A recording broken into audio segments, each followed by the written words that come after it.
Amigas y amigos de Brando, bienvenidas, bienvenidos.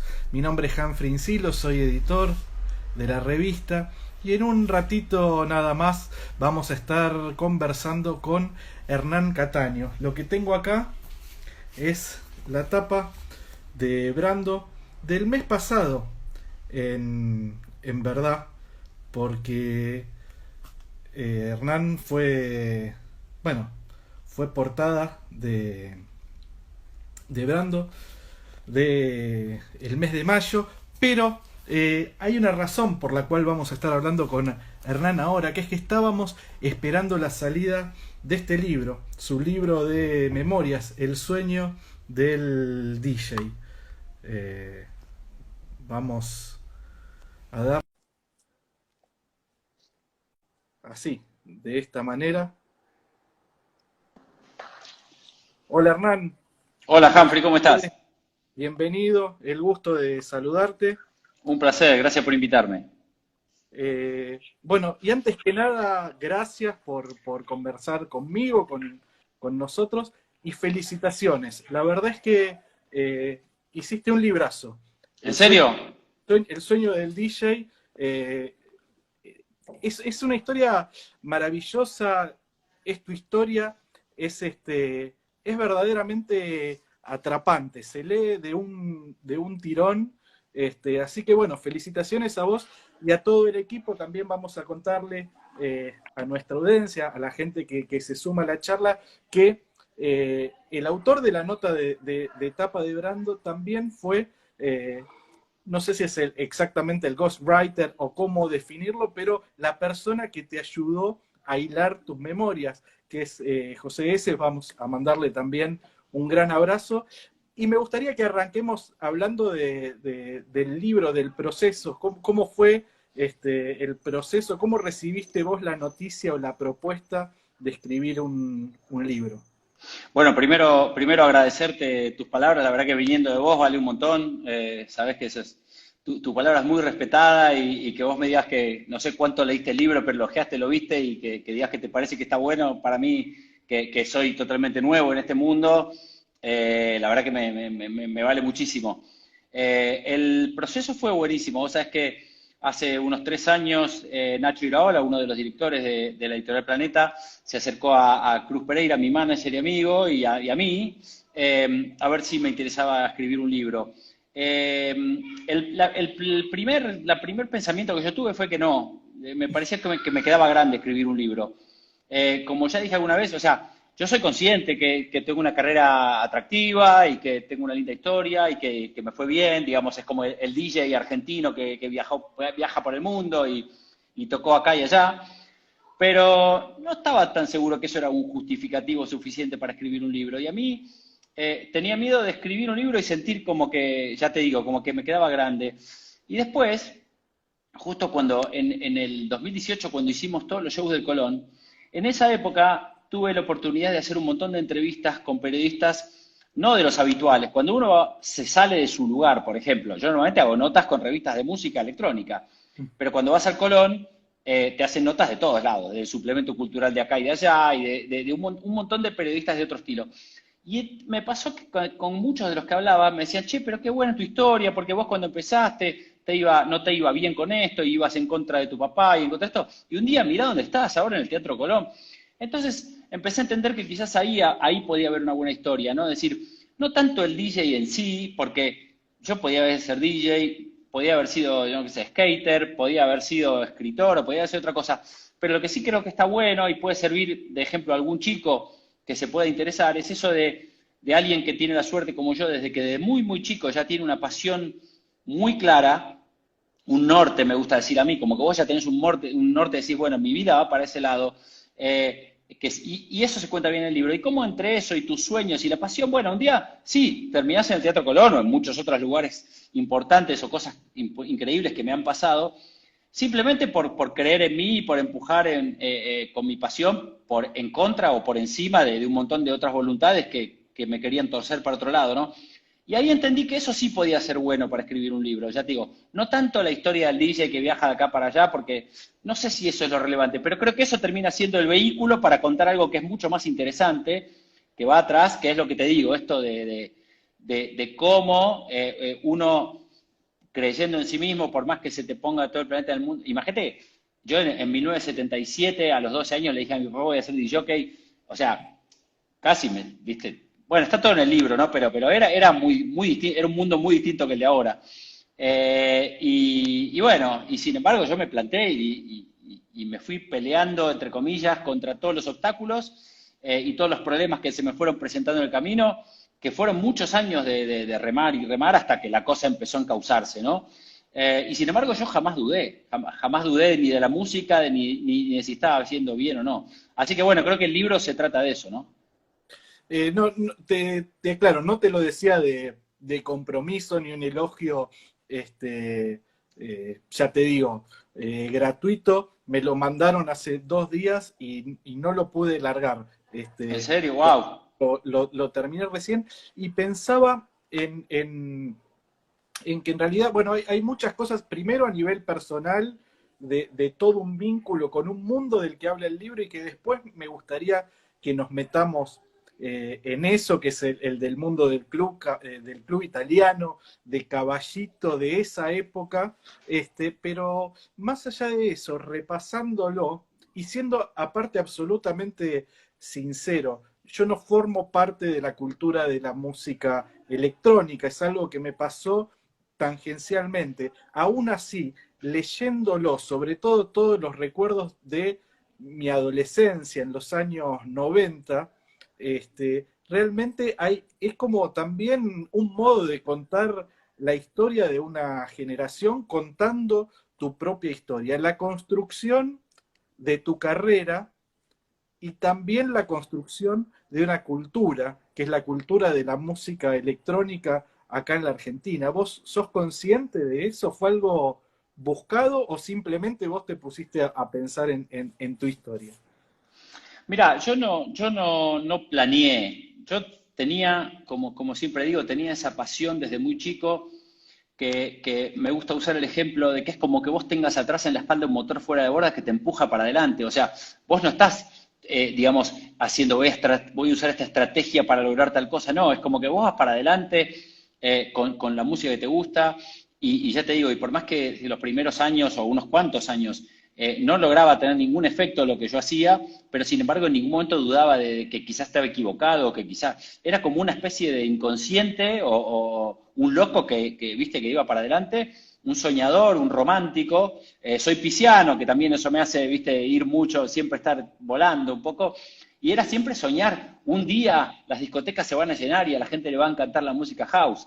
Pero en realidad, ya te digo, no había ninguna información que nos avalara. No, digo nos, porque yo no era el único. Obviamente había muchos otros DJs. Éramos 10 o 15 en Argentina que teníamos un alto interés de empujar lo que se llamaba la música electrónica, la música house o música para bailar o como quieras llamarla. Y ya te digo, no había una hoja de ruta de decir vamos a hacer esto, otro. Eso vino mucho después. Cuando empezaron a venir los DJs ingleses y americanos, ellos sí nos empezaron a decir, por ejemplo, cosas que están en el libro, como por ejemplo, miren, si ustedes quieren que crezca la escena, tienen que tener programas de radio de música electrónica, porque la radio es importantísima, porque la BBC y porque el programa este de Estados Unidos, o sea, como que nos enseñaron, digamos, la forma profesional de hacerlo que nosotros hacíamos muy rudimentariamente, ¿no? O sea, en Argentina la escena era muy a pulmón y funcionaba como funcionaba. Pero ya te digo, yo creo que por eso ahí pesa un poco lo que te decía del libro. Es más pasión y sueño que talento o conocimiento de cómo hacer las cosas, ¿no? O sea, lo hicimos de forma bastante autodidacta, por lo menos hasta mediados de los 90. Ahí ya empezó a llegar bastante información de afuera, empezaron a ver revistas, empezaron a venir DJs de afuera que nos decían, ah, mirá, esto se hace así, esto se hace así, pero hasta ahí lo habíamos hecho como podíamos, ¿no? Y ya te digo, con resultados medio rocosos, ¿no? Más que exitosos. Pero nuestro entusiasmo no nos hacía claudicar en ningún momento.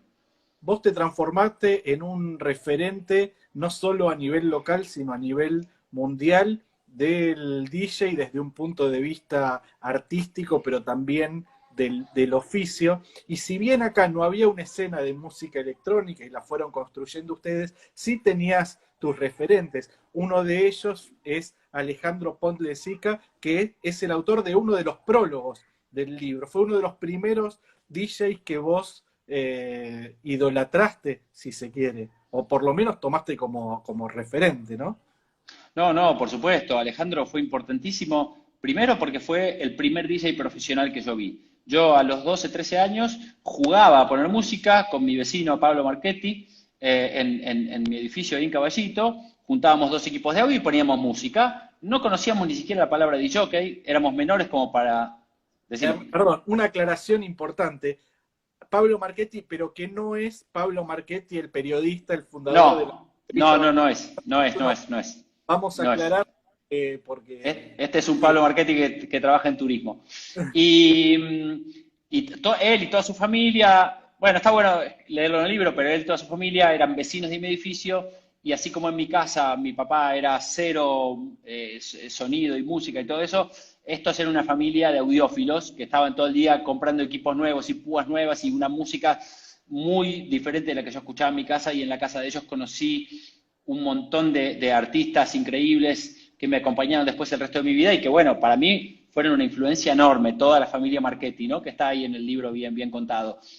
Y bueno, te decía, entonces con Pablo poníamos música, hacíamos fiestas de 15 o fiestas ahí en el barrio, pero todo de una forma totalmente autodidacta y bastante rudimentaria. Entonces, un día yo voy a una fiesta en el Colegio San Cirano, que era el colegio donde yo iba en Caballito, y había una fiesta con DJs profesionales, que estaban Alejandro Ponlecica y Rafael Sarmiento. Entonces yo entro y lo veo a Alejandro, y veo un tipo mayor, o sea, nosotros tendríamos 12, 13, él tendría, no sé, 25, ponele, pero a esa edad me parecía un adulto, con fachero, con montones de discos alrededor, con equipos profesionales, con consolas profesionales, auriculares, o sea, era como ver un astronauta para mí.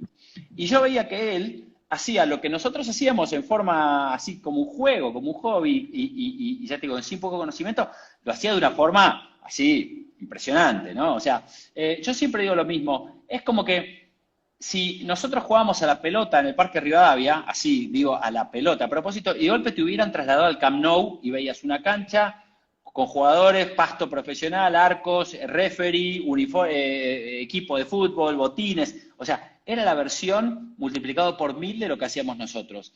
Y ese mismo día, yo me acuerdo de estar ahí hipnotizado, viéndolo a Alejandro y a Rafael, y decir, esto es lo que quiero hacer yo. O sea, y lo increíble, Humphrey, es que yo soy consciente ahora de la suerte que tuve, ahora que soy padre y tengo hijos chicos y tengo amigos con hijos, de decir, que un chico a los 12 años diga, ya está, ya se acabó, no, no, o sea, no es que yo estaba buscando algo para hacer, porque uno a esa edad no está buscando algo para hacer, está viviendo la vida, digamos, ¿no? Pero yo a esa edad tuve el privilegio y la suerte de decir un imán o un motor atrás que decía, es para allá, y a partir de ahí no volví a pensar en otra cosa, y de hecho no volví a hacer otra cosa. Yo nunca trabajé, nunca sentí que tuve que trabajar, porque desde ese momento que tenía 12 hasta ahora que tengo 56, o sea, nunca hice otra cosa, como te dije antes, con distintos resultados, ¿no? O sea, no es que siempre me fue bien, para nada. Diríamos que la segunda mitad, es decir, los últimos 20, 25 años han sido de gran éxito, pero los primeros fueron con altibajos como cualquiera. Pero ya el hecho de que uno sabe lo que quiere hacer, no duda de nada, no está pensando, no presta atención a otras cosas, no se desvía por caminos que a veces terminan mal, no te tentás con un montón de cosas que te pueden pasar a la noche, nada porque vos querés estar bien para poner música el sábado a la noche.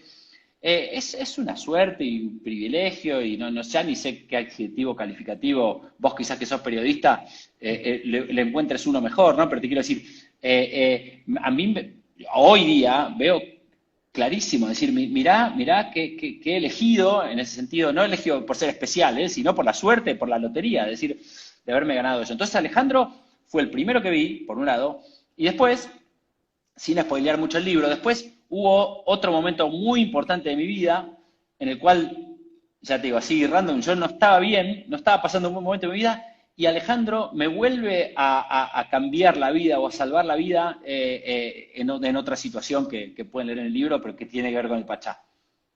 Muchos años después, yo no era amigo de él, nos conocíamos obviamente, él siempre fue uno de los próceres de la música en la Argentina, ¿no? Hoy día es el director de Radio Nacional, o sea, no es que era un DJ de aquella época y nada más, es alguien que toda la vida estuvo ligado. Cuando nosotros tocamos en el Colón, él había hecho el Colón con Charly García, él había producido con Charly García, entonces obviamente que yo estuve en contacto con él y me dio un montón de tips y datos para hacer nuestro show, o sea, siempre estuve en contacto, pero en dos momentos claves de mi vida él estuvo ahí y me marcó el camino.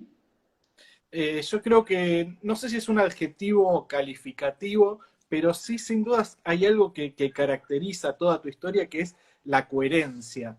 Me parece que hay como una línea de conducta a través del tiempo que es muy interesante. Y algo que me llama la atención es que tu enganche con la música, si bien, por ejemplo, contás que de chico ibas a ver algo de música en vivo a jazz y pop, y que después también en los 80s de repente te dabas una vuelta por algunos pubs donde también frecuentaba, bueno, como era toda la música, toda la movida musical de los 80s, ¿no? El Stud Free Pub o Cero Sí, Bar, claro. este, transitando por los mismos lugares que los Cadillacs, que los Encargados, que Soda Stereo, pero tu enganche esencialmente con la música, a mí me parece que tiene que ver con la música grabada, no es que sos un tipo que era un aficionado, un loco por los recitales, sino que tenía que ver con la música grabada y sobre todo con la música como un vehículo para animar fiestas o, creo que dicho de un modo mucho más interesante, generar emociones a nivel colectivo. Me parece que, en definitiva, en eso se termina transformando un disc jockey. Capaz que lo fue siempre, quizás sea el disc jockey en la era moderna. No sé si estás de acuerdo. No, no, no, estoy totalmente de acuerdo. O sea, los DJs en algún punto somos entretenedores, ¿no? Estás ahí para entretener al público. Ahora, hay muchas formas de hacerlo y a mí la situación se me presentó, digamos, desde antes. Yo cuando era chico jugaba muy mal al fútbol, que era lo único que se hacía en mi barrio, vivía enfrente de un parque, entonces todo el día jugaban mis amigos al fútbol, jugaba muy mal, pero muy mal, o sea, el peor del barrio, lo cual vos sabés que en Argentina es una tragedia, es un desastre, porque hace que uno no tenga ningún valor, es decir, el que juega horrible al fútbol no sirve para nada. Entonces, pero yo encontré, ya te decía, a los 10, 11, 12 años, que yo tenía algo valioso, que yo tenía música que le compartía a mis amigos y les hacía sentir cosas con mis discos. Entonces eso hizo que yo me aferre muchísimo a eso, ¿no? O sea, a invitarlos a mi casa, antes de las fiestas los invitaba a mi casa, decía, vení que te voy a hacer escuchar este disco, discos de mis hermanas, por supuesto, y me gustaba ver si se emocionaban o no con esta parte, con este tema, con este otro, con este efecto, con este sonido. Y después lo que fue pasando fue que me empecé a dar cuenta con el tiempo que a mí me gustaba, cuando empecé a poner música, me gustaba compartir la música que me gustaba a mí. Es decir, no cualquier música. ¿Entendés? Cuando uno empieza a poner música y es DJ y haces, por ejemplo, fiestas de 15 y eso, siempre pasa, bueno, que viene la gente, a veces te pide este tema, te pide este otro tema, che, ¿puedes poner este? Y a mí no me gustaba poner la música que a mí no me gusta, que quizás era popular, pero ahí no era la que me gustaba a mí. Yo era muy cabezadura en, escuchen esto que está buenísimo, escuchen aquello. Y desde ahí es como que ya de bastante chico, por suerte, tuve muy claro eso de que yo tenía un rumbo, ¿entendés? Tenía un rumbo de decir, yo quiero hacer divertir a la gente y quiero hacer conocer esta música porque para mí eh, esta es lo mejor que hay. Pero no tipo, ¿cómo decirte? No con arrogancia decir, yo tengo la mejor música. No, yo convencido que era buenísima. De hecho, era música que hacían otros, ¿no? Los DJs empezamos a hacer música muchos años después. En esa época, lo único que uno hacía era poner música que hicieron otros. Uno la seleccionaba, digamos, ¿no? Pero como toda esa música no era tan conocida acá, para mí el jeite fundamental era decir, miren estos discos que tengo, escuchen esto que es increíble. Y yo era el número uno entusiasmado con eso, ¿no? Y viene por ahí la cosa. Y después eso, o sea, obviamente a medida que fui creciendo, aprendiendo mejor el oficio, digamos, es como que vas viendo las distintas formas que hay de cómo, si querés hipnotizar a la gente para que la gente termine bailando lo que querés vos, como si fuese lo que querían ellos, ¿entendés? Pero bueno, eso son cosas que uno va aprendiendo con los años. algo muy lindo que tiene este libro, aprovechemos para mostrarlo de nuevo, El sueño del DJ y las memorias de Hernán Cataño, es que de cada época hay una playlist, lo cual, más allá de que el propio relato muchas veces te va llevando a leer el libro con la computadora o con el teléfono al lado y buscar algunas canciones o algunos enganches que mencionás, que realmente es muy interesante y es como, insisto, una vez más, es como revisitar la historia de la música bailada en la Argentina en principio, y luego en todo el mundo. Y también hay algunos detalles que a mí me gustan que tienen que ver con tu educación sentimental siendo muy chico. Por ejemplo, que uno de los discos que te unía musicalmente a tu viejo era La Misa Criolla, de Ariel Ramírez, y que era un momento que compartían en la intimidad del living cuando eran chicos, ¿no? Me gusta aparte esta idea de explorar un poco tus gustos más allá de la música electrónica. Lo cual me da pie a preguntarte también si más allá de la música que estás poniendo todo el tiempo, si tenés espacios para escuchar otro tipo de música que no tenga que ver con la pista de baile, con tu trabajo, si de repente hay otros universos musicales más allá del que es el eje de tu vida, ¿no? Sí, buenísimo. Bueno, primero te contesto algo que nombraste antes que está bueno, que aunque no me lo preguntaste, pero lo aclaramos. La idea de los playlists fue que yo soy consciente que, como te dije antes, yo tuve la suerte de tener una carrera larga. Tengo fans que tienen 20 años y fans que tienen 50 años. Y probablemente muchos de los chicos que tienen 20 no tienen ni idea de lo cuando yo escribo en el libro, escuchaba Creedence o escuchaba Alan Parsons o escuchaba The Carpenters, no son cosas corrientes de ahora, ¿no? Entonces quizás un audiófilo puede haber estudiado, conocido porque tiene el papá escuchaba esto o el otro, pero hay muchos que no tienen ni idea. Entonces nos pareció que estaba bueno que tengan muy a mano, decir, ¿qué es esto que escuchaba? Era esto. Ponés play y lo escuchás en el momento. La tecnología hoy día nos da que Spotify tenés esa especie de QR que pones así, pum, y enseguida estás escuchando la canción. Y si bien yo me lo imaginaba un poco la gente de eso, leyendo el libro y escuchando de fondo la música, y tenía que ver con eso, ¿no? Con meterlos en un poco que quizás a muchos les va a sorprender, porque obviamente muchos de esos sonidos son muy diferentes de lo que se escucha ahora, pero bueno, pero también está bueno como para ponerlos más en tiempo y espacio de lo que a mí me pasaba en aquella época y qué distinto que era todo, ¿no? Después me decías, lo de la misa criolla te diría que era el momento. Mi papá era muy poco audiófilo, como digo en el libro, para él la música era algo que estaba de fondo, o sea, y no se preocupaba ni por tener un buen equipo de audio, ni por tener muchos discos, ni nada. Mi mamá sí era mucho más un ser humano mucho más musical, digamos, pues venía de otro tipo de educación. Y entonces mi papá escuchaba mucho folclore, los chalchaleros, escuchaba a Atahualpa Yupanqui, que si bien ahora lo valoro un montón, cuando yo tenía 8 o 9 años, la verdad que no lo entendía, no me parecía algo. Ahora sí, me encanta Yupanqui, pero en esa época no lo entendía. Sin embargo, la misa criolla tiene una cosa muy emocional que incluso no es que yo haya sido religioso de alto nivel ni nada por el estilo, pero a mí me parece una obra maestra ese disco. Creo que tiene, digamos, de la parte, digamos, de literatura, pero además de la parte musical, no sé, o sea, eso quizás sería interesante que yo te pregunte a vos qué opinas de ese disco, pero para mí no sé si porque me refiere a mi infancia o porque era una de las pocas cosas musicales que yo compartía con mi papá, pero para mí siempre tuvo un valor muy alto artístico y emocional. No, sin dudas, no solo tiene ese valor emocional desde tus recuerdos, sino que es una obra que ha sido interpretada en todo el mundo y más allá del contexto religioso, sin dudas es una obra maestra, digo, ha transitado por los escenarios del mundo del mismo modo que ha transitado Piazzolla y del mismo modo que ha transitado Cataño, ¿no? También. Bueno, sí, sí, no de la misma forma, no me pongas ahí que me incomodo, pero bueno, pero entiendo lo que querés decir. Y después, lo otro que me preguntaste es si había lugar para otras cosas. Sí, por supuesto. Primero, siempre digo esto, lo digo en medio de chiste, pero es en serio, yo vivo con 4 mujeres, O sea que no estoy muy al control de las cosas, pero bueno, mis hijas me acercan un montón de música. Yo, la primera vez que escuché a Billie Eilish fue porque mi hija mayor me dijo, papá, tenés que escuchar esto que está buenísimo. Pero también, no sé, por ejemplo, me encanta Mansur Brown, que es un músico de jazz de los jóvenes que hay ahora en Inglaterra, que son buenísimos.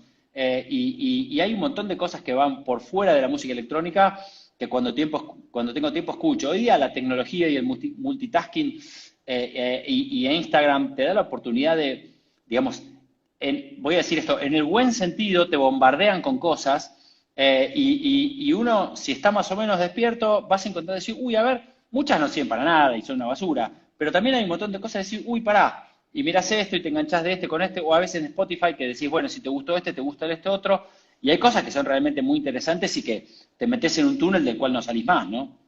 Qué distinto esto, y acá para mucha de la gente que quizás nos está viendo, quizás vamos a sonar como viejos chotos, aunque yo soy un poco No, más bueno, joven que vos, pero compartimos el momento en que la música todavía era analógica, que conseguir música era una odisea, sobre todo cuando estábamos en Buenos Aires, tan lejos de, no sé, de la posibilidad que podía tener un melómano o un DJ en Estados Unidos de ir a la disquería y tener los lanzamientos. Acá había que ser muy ingenioso o tener suerte, bueno, más allá de tener dinero para tener acceso a esos discos. Vos en los 80s empezaste a conseguir música house por un amigo que viajaba, por algunas azafatas o comisarios de a bordo que podían traer discos que mandabas a encargar, o incluso hacías viajes al sur de Brasil para conseguir discos, para conseguir música que acá no se conseguía. Ahora está todo a un clic, es un mundo muy distinto y ese traspaso fue bastante rápido, digamos, ¿no? sí, bueno, cuando empezaste a hablar yo pensaba, yo decía, yo escribí el sueño del DJ, vos podrías escribir el sueño del pibe, que era que tu papá tenía una disquería, eso tiene que haber sido, o sea, la gloria Sí, máxima, me yo imagino, no, ¿no? no la llegué a conocer porque él la tuvo en los 70s, en realidad cuando Ah, así ya la estaba cerrando, pero de todos modos había mucha música en casa y muchas de las disquerías, perdón, que vos transitabas en tu adolescencia, como el Agujerito, por ejemplo, en la Galería del Este, era un paseo habitual cuando yo era un chico que muchas veces he ido, me cuenta mi viejo, con el cochecito al mm. Agujerito a buscar discos. Mi viejo iba a buscar discos de jazz, vos ibas a buscar discos de pop, pero hay algo en ese ejercicio y de amor a la música, a la disquería y al disco como objeto que creo que compartimos. No, no, por supuesto, bueno, además se ve el fondo de la cantidad de música que tenés ahí atrás, me encantaría un día ir a conocerla. Pero sí, yo creo que hay una especie de enamoramiento que tenemos todos los melómanos y que incluso hoy cuando digamos, los sistemas o los medios son diferentes, uno llegás a pasar, yo que viajo mucho por el mundo, paso por una disquería y aunque no esté buscando nada, no comprar nada, no puedo resistirme a entrar y ver y ver qué hay. Incluso yo qué sé, por ejemplo, vas a disquerías de otros estilos de música. Entro a una disquería de jazz y probablemente no me voy a ir a comprar un vinilo de jazz en ese momento, pero igual quiero verlos a todos los que haya. Si puedo y me quedo 3 horas ahí, es algo que es como un amor que va a estar siempre. Y si bien yo soy de los que trato de ver siempre el vaso lleno y también le veo un lado muy bueno a la tecnología, es decir, no es que pienso que antes era mejor, antes era como era y hoy es diferente. Afortunadamente igual los vinilos siguen estando bastante en boga como para que uno pueda seguir, digamos, metido en ese mundo y no sentirse, digamos, un solitario.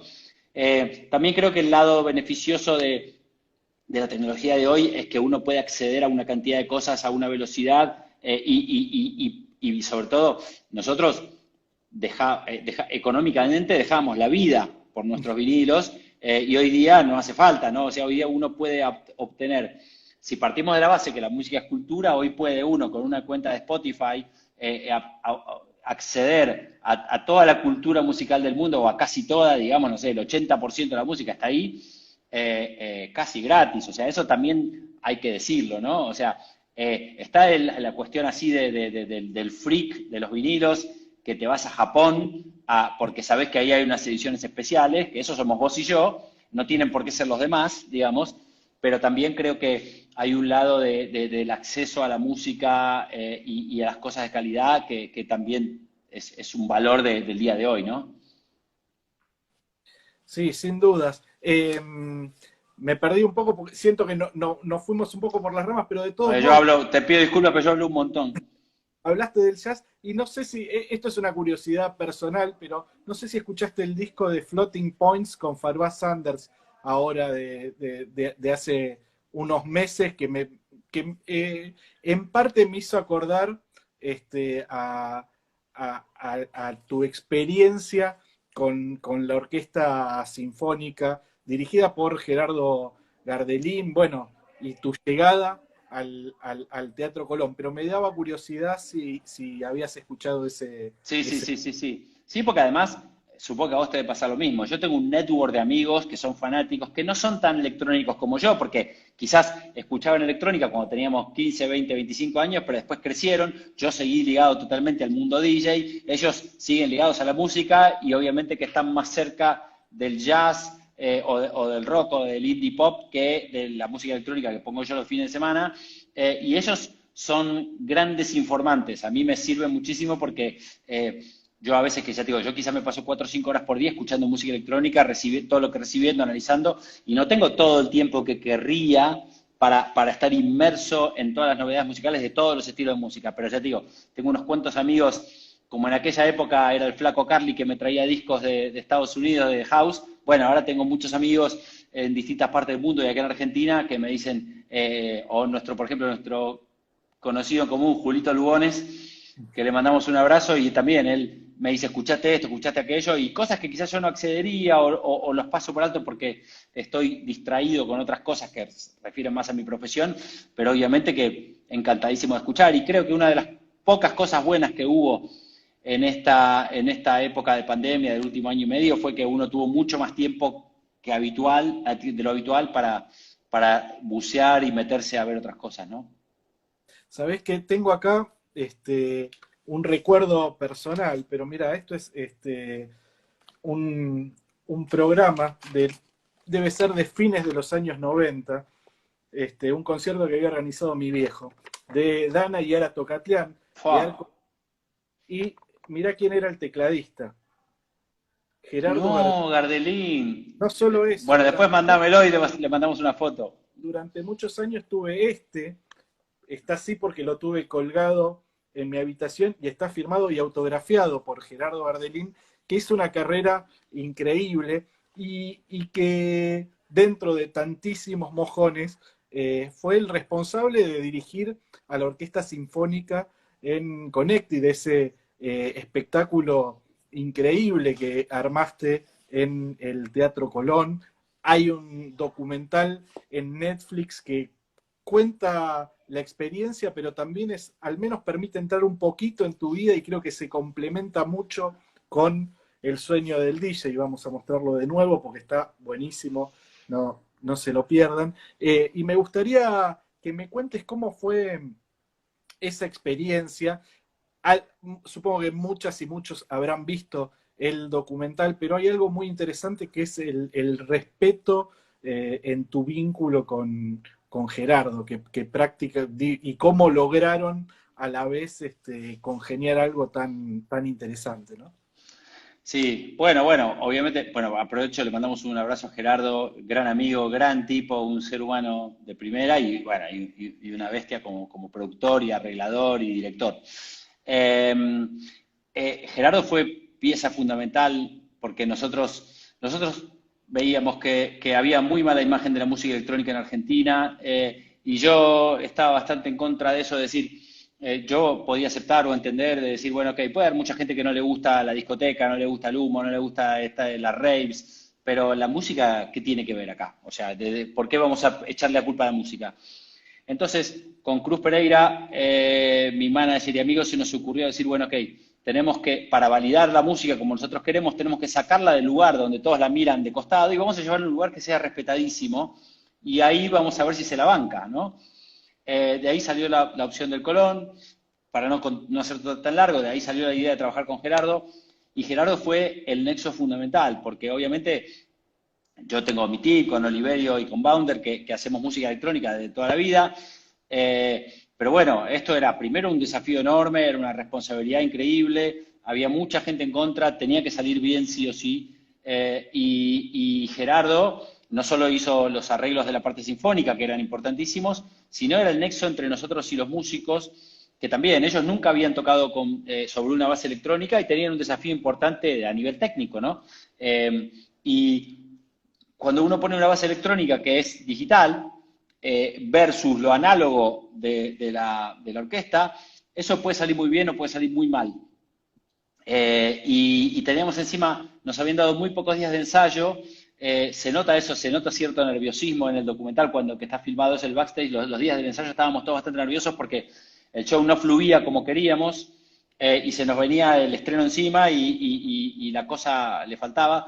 Y Gerardo fue fundamental porque ya te digo, o sea, yo encima, lo dije muchas veces, no soy músico, soy DJ, tengo obviamente un oído especial, pero eso no me hace ser músico, yo no puedo hablar de igual a igual con un músico, o por lo menos yo siento que no, entonces Gerardo era el nexo más importante y creo que hizo un trabajo buenísimo. Al final, con el diario El Lunes, te digo que todo salió buenísimo, hicimos 4 shows completos en el Teatro Colón, después hicimos uno al aire libre, que también salió genial, que ahí ya estábamos mucho más relajados, sin la presión, porque obviamente el Colón, obviamente es un lujo que te inviten o que te permitan hacer un show ahí, pero también te mete una presión enorme y bueno, pesa, ¿no? O sea, sobre todo para nosotros que venimos de otro lado, yo toda mi vida lo único que hice es poner música estoy yo solo en el escenario con mis 4 bandejas y obviamente que después de tantos años conozco muy bien el oficio, o sea que digamos, ¿cómo decirte? Yo a veces estoy más excitado o más ansioso, pero no tengo miedo de poner música frente a 50.000 personas, porque es lo que hice de chiquito para 5, después para 10, después para 50, después para 5.000, pero es como un jugador de fútbol que desde las inferiores recorrió todo. El día que juega en el Camp Nou no tiene miedo, está excitado, pero miedo no, es lo que hace. En cambio, nosotros estábamos en el Teatro Colón lleno, con mucha gente a favor y mucha gente en contra, y yo sentía que como que tenía, un poco me jugaba la posibilidad no sé, de quitar un poco tantos estigmas que había sobre la música electrónica, si salía bien, ¿no? Y si salía mal, el título del diario iba a decir fracaso de la música electrónica en el Colón y ya directamente nos hundíamos todos, ¿no? Entonces, fue una de las cosas más importantes que hice en mi vida, sobre todo por el alto nivel de épica que tenía desde todo punto de vista, pero bueno, obviamente lo disfrutamos muchísimo y gracias a Dios quedó ese documental que se vio en todo el mundo y todavía se ve y ya te digo, fue una suerte bárbara que estuviera nuestro amigo Nacho Massini, que fue el que filmó todo, porque en ese momento nosotros ninguno estaba pensando en un documental, nos alegraba que lo estuviera filmando él, pero decíamos, me acuerdo entre nosotros, tipo, uy, qué bueno que Nacho lo está filmando porque entonces lo vamos a poder ver después, ¿entendés? Jamás pensábamos que iba a terminar en Netflix. Así que, nada, un orgullo y un lujo enorme que nos dimos todo primero hacer los shows en el Colón y después encima tener un documental en Netflix. Pensaba que vos decías que había habido mucho nerviosismo, pero lo que se ve de todos modos en el documental es cero histeria, cero tensión. Me parece que eso refleja mucho de lo que sos vos y de lo que es todo el equipo de trabajo y todos y todas los que estuvieron involucrados. Digo, entiendo el nerviosismo, pero a la vez no había ninguna, por lo menos es lo que muestra o lo que transmite el documental, es eso, mucha calma, mucha armonía, ¿no? Aún en momentos de tensión, de lograr que eso funcione. Mirá, yo creo que quizás podríamos cambiar la palabra y en vez de nerviosismo, o sea, todos teníamos una gran responsabilidad. Sabíamos que era una oportunidad única, que era la primera vez que permitían a un DJ entrar a la música electrónica, al escenario máximo que hay en Argentina, y a su vez, ya te digo, yo es como que yo sentía que sobre mis espaldas estaban todos los demás DJs. Yo era el que tenía la oportunidad de hacerlo, pero podía haber sido otro, digamos. Y si yo lo hacía bien nos servía a todos los DJs y yo si lo hacía mal perjudicaba a todos los DJs. Entonces eso era una responsabilidad grande. Pero después el team era buenísimo, éramos como en total, o sea, hasta técnicos y todo, éramos como 85 personas y no hubo nunca ni una discusión. O sea, estábamos todos muy compenetrados, cada uno tenía su rol, su lugar, como en el equipo él estaba en la cancha y el 2 sabía que era 2 y el 7 sabía que era 7 y no había ninguna discusión, ningún problema. Y todos teníamos claro que, ya te digo, las que nos jugábamos. Afortunadamente salió muy bien. Sí, obviamente, ya te digo, como nos dieron pocos días de ensayo a lo que creíamos que íbamos a tener, cada uno adentro suyo, ayer lo decía en otra nota, yo si vos me ves ahora y en el documental, yo ese día pesaba, el día de Conecte pesaba 5 kilos menos que ahora, y siempre digo lo mismo, no porque no coma, que me encanta comer, sino porque estaba realmente con el peso de todo eso encima, ¿no? Y además iba a tener en la platea estaba mi mamá, mis hermanas, mi mujer, mis hijas, ¿entendés? O sea, bueno, si hay alguien ante quien no querés fallar, es entre tu vieja, tus hijas, tu mujer, ¿entendés? Es como que...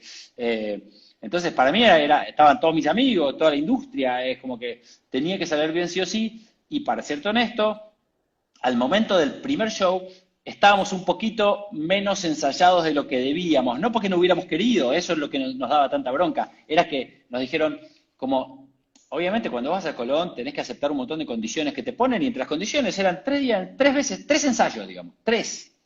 Claro. Vos pensás eso, Humphrey, 3. Estuvimos 1 año y medio preparando el show, la parte electrónica y con Gerardo, y después 3 ensayos.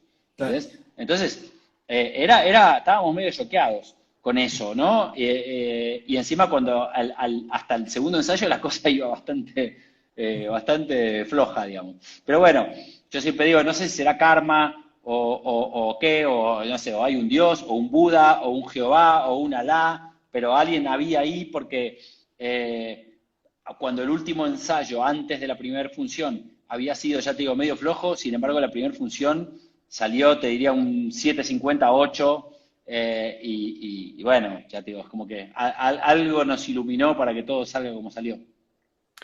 Vos decías que había voces a favor y en contra, y en este repasar de la historia de la cultura dance en la Argentina, o la cultura de los DJs, hay un hito muy grande que no te toca directamente, pero creo que sí, porque era algo contra la profesión.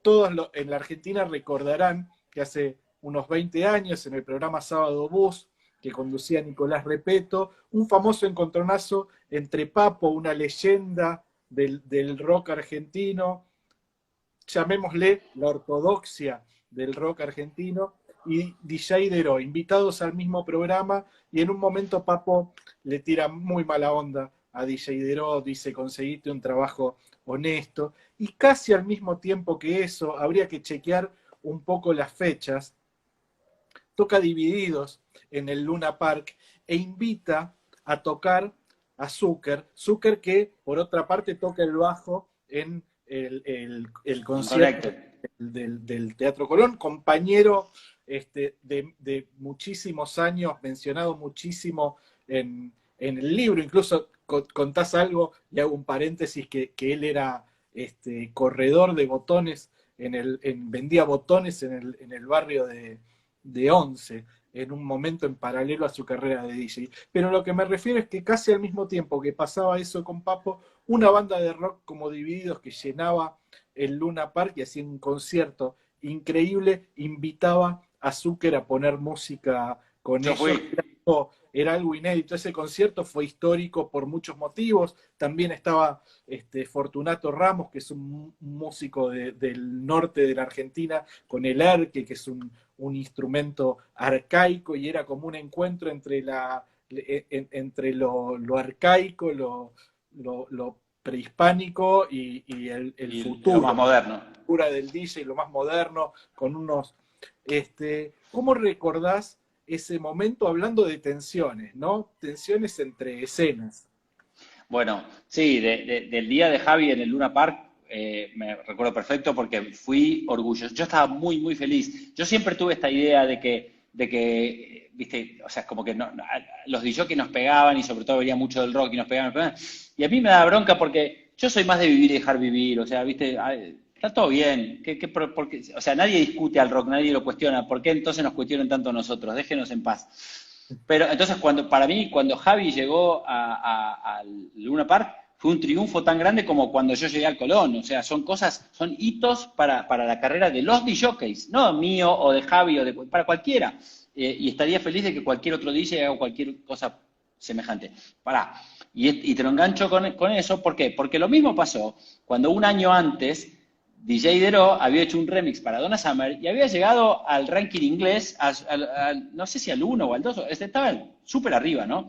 Entonces, en el momento que pasa esa reunión en el programa de Nicolás Repeto entre Papo y Dero, Dero estaba dando la vuelta al mundo, o sea, en su mejor momento, y para mí, yo esto ya lo conté alguna vez, para mí fue más un teléfono roto.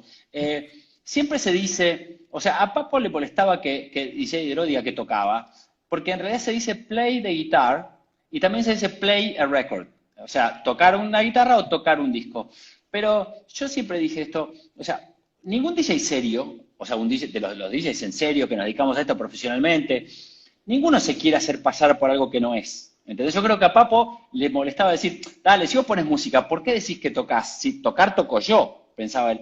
Y en realidad, yo creo que fue más un tema de no encontrar la forma de explicarle a Papo, no, Papo, tranquilo, o sea, no pasa nada, no estamos yendo en contra tuya. Después hay otros que te lo explican de otra forma, que te dicen, no, a Papo le molestaba porque DJ Dero en ese momento vendía más ticket que Papo, ¿entendés? Pero yo no entro en eso porque me parece que no tiene sentido. Para mí es más de decir, o sea, tocar como Papo tocaba la guitarra, obviamente eso no hacemos nosotros, o sea, es otra cosa.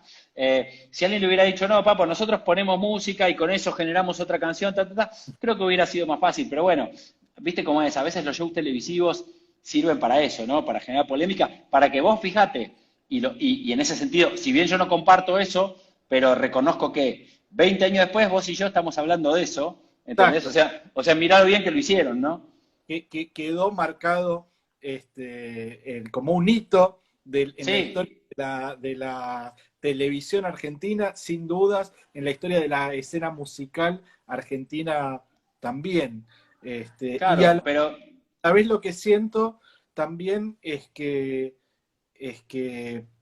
me parece que 20 años después, más allá de que haya habido alguna polémica en torno a tu presentación en el Colón, lo cierto es que las escenas musicales están mucho más conectadas, que hoy por hoy es común que grupos de rock inviten artistas de trap a compartir escenarios y que es todo muchísimo más armónico y también hasta de algún modo lo que me pasa, yo te decía, que es que tangencial, que mi contacto con la escena electrónica por muchísimos motivos, estaba escuchando otras músicas, yendo a otros conciertos, bailando otras cosas, pero también lo que me pasa es que leyendo tu disco, habiendo sido, leyendo tu libro, perdón, habiendo sido contemporáneo, me da un poco de pena quizás no haber sido un poco más curioso o no haber conectado más con esas músicas.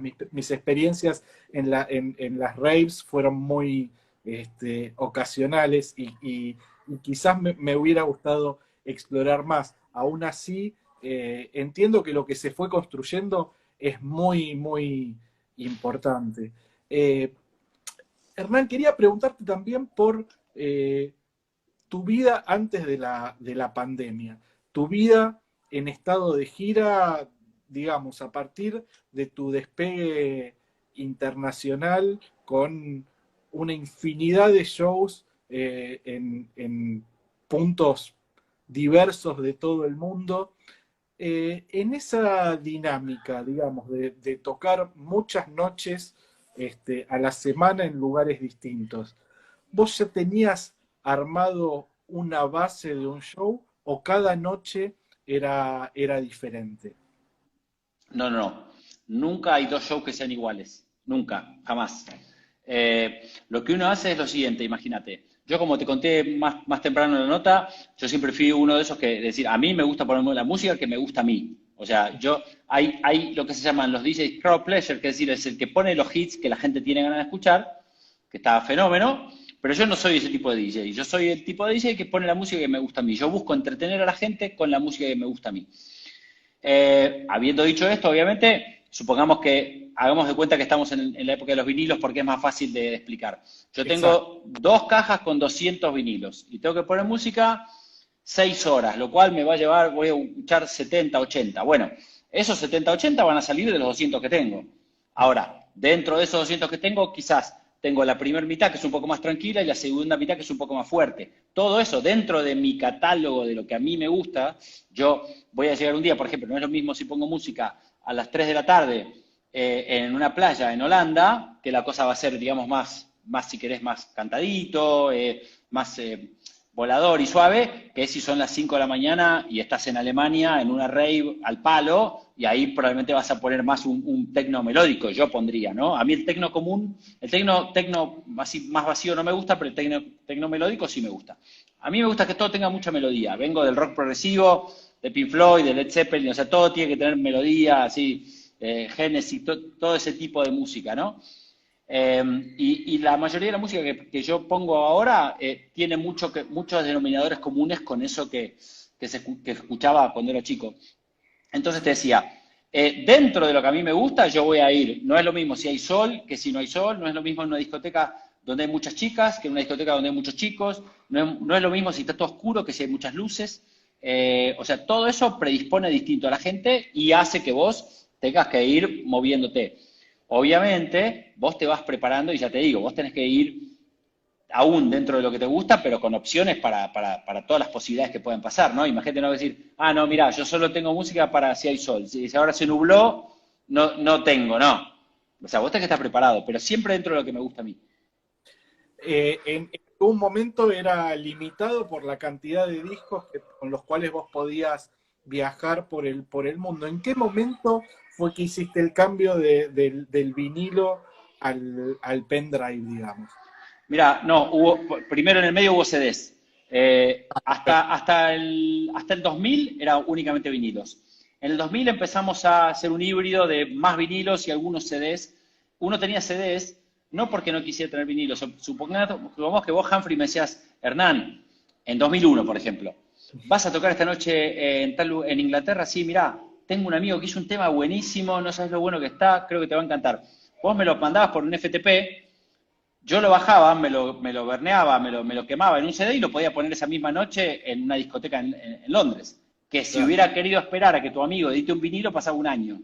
Hasta que tu amigo conseguía que un sello se lo firme y que hagan los promos y que hagan los vinilos, ¿entendés? Entonces, los CDs, cuando la tecnología empezó a hacer que uno en su Mac o en su computadora, en su laptop, podía empezar a masterizar y terminar temas, uno ahí en el momento decía, esto lo quiero poner ya. Yo me acuerdo, yo un día en una de esas giras que hacía con Poloque, le hice un remix de un tema de Coldplay, ahí yo mismo en la computadora, y esa misma noche, o sea, lo puse. Si hubiera querido eso, conseguir un vinilo de eso, hubiera tardado meses. Entonces, ese fue el principal interés cuando los DJs empezamos a dejar los vinilos. No porque hubiera ningún problema con ellos, sino porque la versatilidad y la velocidad que te daba otros medios. Te diría que los CDs duraban más o menos hasta 2006, 2007, 2008, y ahí empezaron a aparecer máquinas. Nosotros usamos unas máquinas de Pioneer que se llaman CDJs, que es como si fuese una bandeja virtual. Es decir, uno le pone un pendrive con 10.000 canciones y podés, de acuerdo a cómo vas eligiendo, vas scrolleando y vos haces que la bandeja, digamos, se convierta en ese disco que elegiste. ¿Se entiende? O sea, igual con la mano, todo manual. Porque para mí, por lo menos que soy old school, me gusta poder sentir la sensación de que es manual y que me puedo equivocar. ¿Me entendés? Los DJs más jóvenes, y no lo digo esto, por favor, no lo digo esto como algo malo, sino como algo diferente, muchos usan una computadora directamente, donde ya está todo adentro preparado. No digo que esté mal, simplemente yo prefiero lo otro. Me siento más vivo si estoy con 4 bandejas, con mis manos, como cuando ponía vinilos, y siento que estoy más metido en lo que estoy haciendo. Cuando lo hace la computadora, tiene otros puntos interesantes, como que vos podés dejar de pensar en enganchar y usar toda tu cabeza para la parte, digamos, melódica, si querés. Pero yo que quizá por la edad que tengo, casi todos los DJs de mi generación no nos gusta la compu para poner música, nos gusta que sea más, como dicen en inglés, hands-on, es decir, con tus manos metidas, ¿no? pero repito, no estoy en contra del otro, simplemente no es lo que me gusta a mí. Y a veces pienso que quizás con el paso de la tecnología va a llegar un día en que todos vamos a terminar usando una computadora o lo que sea, ¿no? Mira, acá Nacho te pregunta algo que yo también me preguntaba, si algún día pensabas volver a los vinilos o si todavía de repente en alguna circunstancia haces vinyl sets. Bueno, yo tengo una gran colección de vinilos. Creo que la colección más grande de vinilos de la Argentina es de Zucker y mis amigos Alfonsín, que ahora tiene una disquería y no es por pasar un chivo, pero tiene una disquería buenísima. Y yo tengo una colección muy importante, sobre todo de música house. Eh, yo al ritmo de trabajo que llevo, es todo el día arriba en avión, sería imposible, por ejemplo, viajar. O sea, uno ahora está acostumbrado a tener una cantidad enorme de posibilidades, ¿no? Entonces, el problema, o sea, yo podría hacer una fiesta, por ejemplo, de clásicos con vinilo, ¿entendés? Pero si quisiera competir, poner de igual a igual los vinilos que tengo contra lo que tengo en digital para hacer un show hoy de música nueva, que es lo que yo me especializo, Claro. la verdad que casi sería injusta la comparación. Entonces, pasaría así que un día vos me decís, Humphrey, vos me decís, Hernán, ¿por qué no hacemos una fiesta con Julito y con los chicos de Caballito? Y sí, obviamente me encantaría hacerlo. O sea, yo siempre creo que a veces me preguntan algunos amigos, ¿no? Y yo, viste, son esas cosas, o sea, no sé cómo decirlo esto porque no quiero que suene mal, pero a veces cuando uno tiene bastante popularidad, como yo tengo en Argentina, hace que estas cosas no las puedas hacer. A mí me encantaría hacer una fiesta para 400 personas y poner solamente soul y funk, ¿entendés? Claro. Pero es muy difícil porque vas a tener los 400 y vas a tener otros 400 afuera queriendo entrar que no van a poder entrar o cosas así. Entonces, yo creo que lo bueno de eso, para tratar de encontrar el lado bueno, es decir, va a haber un día que mi popularidad va a bajar, como el que le pasa a todos, ¿entendés? Y en vez de estar triste, decir, che, ya a la gente no le interesa, vas a decir, bueno, ok, ahora puedo hacer algo más de nicho, más chiquito, que no es para todos, porque probablemente a todos mis fans hoy día no les gustaría que yo haga una fiesta de soul y funk, pero a unos cuantos sí. Entonces, bueno, es como que es algo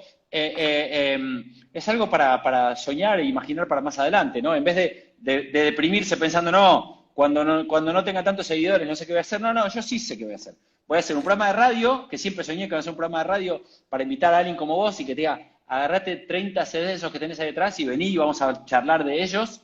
Eso es mi sueño, hacer un programa de radio a las 2 de la mañana, esos horarios que a nadie le importa cuánto rating, que no son para eso, son para escuchar música y nada más. Como yo escuchaba cuando era chico, y lo otro que quiero hacer es eso, hacer fiestas chiquititas donde poner música oscura, rara, cosas que no son tan habituales, y ahí obviamente que vinilo 100%. Sabés que ya quiero que en un toquecito nomás vamos a volver a Caballito, pero vos decías algo de que en Argentina no lo puedo hacer, que entran 400, vienen 400, sos como el Indio Solari de la electrónica. Y sabés que el otro día estaba leyendo por, nada, cuestiones profesionales, revisando esta nota de Rolling Stone del Indio Solari del 2004, y mirá este, este destacado. Dice, lo que me interesa de la electrónica es el progressive. El Indio Solari, que vamos a contarle, porque hay muchas y muchos que no son de la Argentina, que nos están escuchando, líder de Patricio Rey y sus Redonditos de Ricota, una banda que en principio no tiene que ver con la estética electrónica, aunque cuando editaron Último Bondi a Finisterre, su anteúltimo disco, coquetearon con la electrónica, y el Indio hablaba mucho y estaba muy actualizado, digamos, bueno, este titular que te mostré. ¿Tuviste alguna vez contacto con el Indio? ¿Te interesó? Acá dice Leo Aguirre, ¿a quién le importa el Indio Solari? A mí me interesa saber si alguna vez tuviste algún contacto con él, si sentiste ese rebote en lo que decía, y si te interesó esa incursión de los Redondos en la música electrónica. Mira, no, contacto con el indio nunca tuve. Me gusta o me me alegra que haya dicho que lo que le gustaba de la electrónica era el progressive, que es lo que yo represento, pero no porque sea lo que yo represento, sino porque además lo entiendo, porque el progressive house probablemente es el que tiene más melodías, está lleno de sintes, así como el techno es un poco más de groove, pero más vacío, o algún techno, u otros estilos son como más, te diría, más de poperos con estribillos más fáciles. Bueno, el progressive es más mental volador, te conté al principio que tiene mucho que ver con el rock progresivo, con otro grupo, con otro ritmo, pero musicalmente hay muchas cosas en común, de melodías, de pads, de sintetizadores. Así que bueno, me alegra que alguien tan representativo de la Argentina, si se inclina por la electrónica, se inclinara por eso. Pero no, quizá también porque hay una cosa que pasaba, hoy día ya no, lo que te voy a decir tiene más que ver con hace 20 años. A fines de los 90, los que empujábamos la música electrónica, digamos, nuestro gran enemigo, si querés llamarle, era el rock. Porque la gente venía y te decía, dale, sacá esta música, poné rock, o poné los redondos, o poné los rollings, ¿entendés? Entonces, uno medio como que crecía en contra de eso, pero no por lo musical, sino porque era como que era lo que representaba, ¿entendés? O sea, aunque esto lo puse en el libro, aunque ahora parezca mentira, nosotros los DJs argentinos nos pasamos muchísimos años poniendo música y la gente venía y te decía, por favor, cambia la música. ¿Entendés? Así te decían, por favor, toda la noche va a ser así, indignados, ¿entendés? Y nosotros, por un lado, no cambiábamos nada, pero por otro lado, obviamente, no te alegraba, ¿no? Que todo el mundo te dijese, no, dale, saca esto y poné los redondos, o saca esto y poné los Stones. Entonces, es como que, bueno, ellos representaban el otro lado de lo que nosotros queríamos hacer, ¿no? Después los Stones terminaron sacando discos de remixes. Hay una cosa muy interesante ahí con, me acuerdo, no sé, lo debo tener por ahí, no me acuerdo qué DJ lo había hecho, No, hay pero varios. Hizo Polokenfol, hizo uno, pero uno- incluso, unos remixes de Simpatía por el Demonio, me acuerdo eso, hace 20 años. pero pará, Humphrey, pará. No te puedo dejar pasar esto. No solo eso.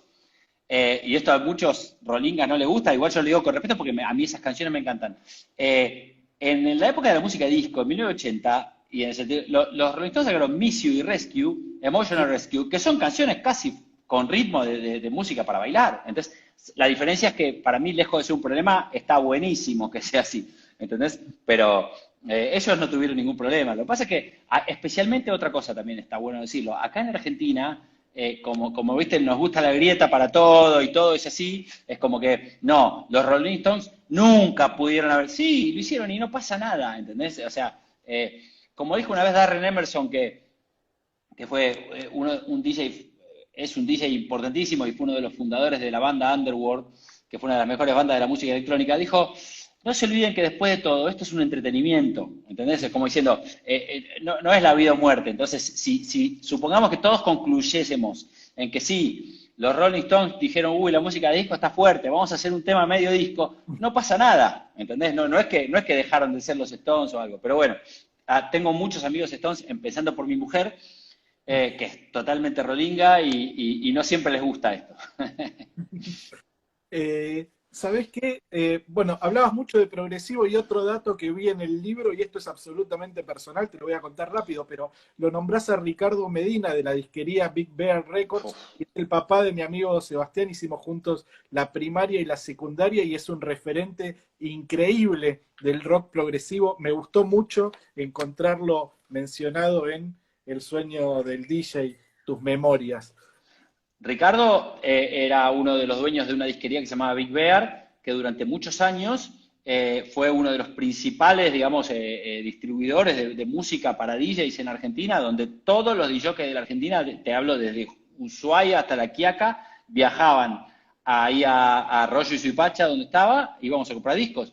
Y nosotros hacíamos, la disquería recibía los discos, creo que no me acuerdo si eran creo que los lunes a las 9 de la mañana, y como llegaban pocos vinilos en esa época argentina, eran muy caros, los DJs que terminábamos la matiné los domingos a la noche, a las 3, 4 de la mañana, nos íbamos a comer una pizza y nos íbamos ahí a sentarnos a la puerta para ser los primeros cuando Richard y Peter, que era su socio, abrían la puerta, tener acceso, porque de golpe, no sé, había un vinilo nuevo de un remix de Prince, y llegaban tres copias, y si vos no estabas primero, chau, fuiste, y quizás el otro volvía a llegar dentro de un mes, no es que todo el tiempo.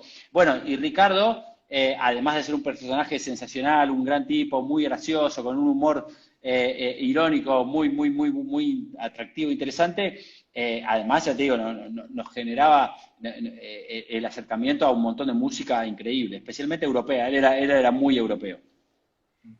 Ahora sí me gustaría ir al club italiano y a Caballito. Y hay que contar que es Caballito porque estoy seguro de que hay muchos y muchas que no están en la Argentina. Entonces vamos a contar que Caballito es el barrio de tu infancia, un barrio que está prácticamente en el centro geográfico de la ciudad de Buenos Aires, un barrio de clase media, digamos, y que especialmente en los 80 y yo no sé por qué, y yo no sé si pasaba en todos los barrios, pero a mí me parece que fue adquiriendo una mitología propia, en parte porque había dos clubes muy importantes, uno era el club italiano, donde hiciste tus primeros pasos como DJ, otro era Ferro, que era un Ferro que por un lado, en una etapa de gloria a nivel futbolístico, que salió varias veces campeón con Carlos Timoteo Gribol como técnico, pero también un club con mucha actividad deportiva en otros deportes, en vóley, en básquet, y también con una actividad social muy fuerte. Y vos hablás mucho de Caballito y del club italiano en el libro. Me gustaría saber qué representa para vos en ese imaginario la barra de Caballito y toda esa época.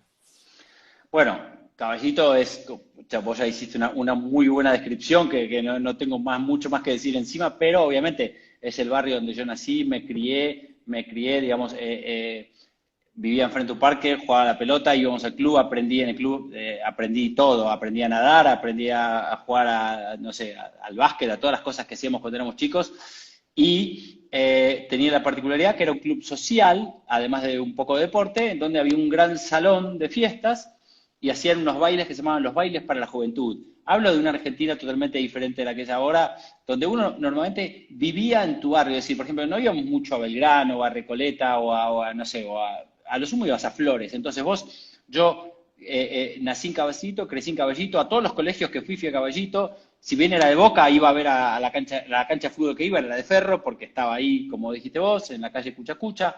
Entonces, el barrio era tu mundo. O sea, hoy día creo que, no sé si es una sensación que yo tengo, pero creo que la gente se mueve mucho más. Nosotros no salíamos de ahí, estábamos todo el día en el barrio. Y los que íbamos al club italiano, estábamos todo el día ahí, ya te digo, íbamos a la pileta, íbamos a jugar no sé, al billar, y estaban estas fiestas que se llamaban los bailes de la juventud, a los cuales yo desde chico iba a los carnavales a bailar, cuando no tenía edad para ir a una discoteca, y cuando tuve 15 años empecé a postularme, ya como, yo estaba convencido de que yo estaba capacitado para ser uno de los DJs de esas fiestas, ¿no? Donde todos llevaban distintos DJs, a veces de club y a veces de otro lado. Hasta que una vez, por algún milagro de esas cosas que pasan, me dijeron que sí, me dijeron, bueno, sí, yo preparaba un presupuesto así, me hacía el serio y le llevaba el presupuesto al club. Y un día me aceptaron ser el DJ de la fiesta y fue la primera vez que puse música en serio, o sea, digamos, en una fiesta profesional, con público profesional, tuve que contratar equipos, asociarme con uno, pero yo no tenía ni idea. Yo no estaba al nivel de ninguna forma, por eso digo que fue un milagro que me dejaban poner música. Y tan es así que yo terminé ese día y para mí yo había tocado el cielo con las manos, es decir, después ya está, triunfé, era la sensación. Entonces, triunfé frente a mis amigos además, ¿no? Porque eso es algo que cuando uno tiene 15 años tiene un valor increíble. Además, yo no era, eso está, te lo pusimos en el libro con José, eso es como que yo no era ni el más gracioso, ni el más fachero, ni el grandote. Entonces, yo no era muy seguro de mí mismo. Entonces, yo haber hecho esa fiesta y ver a todos mis amigos bailar y festejar y que terminó y todos me aplaudieron, yo teniendo 15 años que apenas llegaba a las bandejas, para mí fue el hito más grande, obviamente, de mi vida hasta ese momento y es como que sentía que ya está, ya había cumplido mi propósito en la vida, ¿no? Sin tener idea que, bueno, recién ahí después arrancó todo un montón de cosas. Pero bueno, la ventaja era que era un ambiente muy sano, había distintos grupos de edades en el club, ¿no? Obviamente estaba la barra de mi edad, que teníamos 15, todos teníamos algunos, yo no, pero otros tenían hermanos de 18, 20, que medio nos cuidaban un poco así de reojo, y más de una vez nos evitaban meternos en algún problema, había otros más grandes, pero digamos era un círculo bastante sano y bastante seguro para todos y bueno, fue una época increíble para mí, creo que está bastante bien descrita en el libro y ahí también conocí muchísima gente que todavía veo hoy, ¿no? Muy bien descrito y también una gran virtud que tiene el libro es la cantidad de nombres propios, de personas que vas nombrando de todas las épocas. Algunas son muy conocidas, otras son simplemente amigos, pero habla mucho, me parece que de vos, habla muy bien de cualquiera, pero en este caso de vos, que después de hacer una carrera internacional, de girar por el mundo, de ser un embajador cultural argentino, de tocar en el Colón y demás, tengas esa memoria y ese recuerdo con los amigos de la infancia, los amigos de la adolescencia, aquellos que fueron tus empleadores, tus primeros empleadores, aquellos que fueron los primeros en apostar por vos, en llevarte a tocar a la costa, por ejemplo, todo ese capítulo también es muy interesante y recomiendo mucho por eso la lectura del libro. El ejercicio de la memoria me parece sensacional. Mira, yo creo que tuvimos suerte con el libro, viste, hay una parte que dice suerte en la mala suerte, ¿no? Bueno, en la mala suerte del COVID, en la tragedia del COVID, donde tantas cosas se pusieron de forma horrible y falleció tanta gente y todo, si yo puedo encontrar algo bueno fue que tuve tiempo. Yo, en un momento me preguntaste antes cómo era mi vida antes del COVID. Mi vida antes del COVID era vivir arriba de un avión, o sea, balanceando entre mi avión y mi familia, es estar 3 días en Buenos Aires, irme 10 días a Europa, volver 4 días a Buenos Aires, irme 10 días a Estados Unidos, y así todo el tiempo. De ninguna forma hubiera podido dedicarle la atención que le dediqué a este libro. Entonces, cuando con José empezamos a planear el libro, primero nos empezamos a conectar, a charlar, yo le contaba cosas, él me contaba cosas, él me preguntaba, contame más de esto, y yo decía, sí, pero pará, uy, ahora me acordé de este pibe. Entonces, yo te diría que cuando yo le conté toda mi historia a José, él hizo como una línea de tiempo buenísima, que fue fundamental, porque sería, como digas, los cimientos del libro, pero como con un montón de espacios blancos en el medio que después fuimos rellenando. El libro, no sé si, yo es la primera vez que escribimos un libro, ¿no? No sé si todos son así, pero para mí escribirlo fue un proceso y reeditarlo y reescribirlo fue otro proceso totalmente distinto, mucho más largo, entretenidísimo, siempre y cuando tuviese el tiempo, ¿no? A mí, yo soy muy detallista, no lo hubiera pasado bien si me decían, mirá, tenés 2 meses para hacer esto, hubiera sentido que estaba incompleto todo el tiempo y hubiera terminado medio decepcionado. Afortunadamente acá tuvimos todo el tiempo, tanto José como los de Planeta me tuvieron una paciencia enorme porque ya te digo, yo escribía y después decía, uy, pará, pero me acordé, esto en realidad no fue así, esto fue diferente. Y José me decía, bueno, dale, no importa. Y lo volvíamos a escribir y después pasó que, ya te dije, José creó una línea de tiempo buenísima, pero después a veces había palabras que no eran las mías, entonces había que reeditar, pero fue un proceso muy entretenido, sobre todo porque tuvimos el tiempo y ya te digo, y él aportó desde su expertise de saber cómo se escribe un libro. Siempre digo esto, como te diste cuenta ahora, en esta hora y pico charlando conmigo, yo soy muy disperso, hablo demasiado y capaz que empezamos a hablar de Caballito y después terminamos hablando de Hawái y nunca volvemos a Caballito. Y claro, pero eso para un libro es un problema, porque como que no estaría bueno así, ¿entendés? Entonces, sería un libro lisérgico que no era la idea de escribir. Entonces, como queríamos un libro que tenga una correlación, una narración, digamos, que tenga que ver con toda mi vida, ahí fue fundamental, José, porque él puso ese orden que si no yo no lo hubiera puesto y no hubiera sabido cómo ordenarlo. Me hubiera encontrado con 1000 hojitas y folders de cositas escritas, pero no hubiera sabido cómo ordenarlo de forma que sea atractiva para leer. Entonces, después de eso, ya te digo, una vez que esa base ya estaba, esa línea de tiempo estaba, fue entretenidísimo entrarle y reentrarle 40.000 veces hasta que todos estuvimos contentos. Vos decías de Caballito a Hawái, y en algún momento hiciste un viaje así, porque la primera vez que te vas a Europa, en realidad haces un tour que vas a Nueva York, que vas a Europa, pero terminás también en Hawái En con unos Hawái. de Panam que estaba por quebrar. En fin, la historia es maravillosa y siendo habiéndote convertido en un hombre de mundo, a mí siempre me dan curiosidad esas historias en cuanto a ciertos placeres o consumos personales. Me imagino que tendrás restaurantes favoritos a lo largo de todo el mundo. ¿Cuáles son esos? Por ejemplo, esos restaurantes que en alguna época hasta era medio cotidiano saber que capaz que una, dos, tres veces al año capaz que podías estar comiendo ahí, por ejemplo.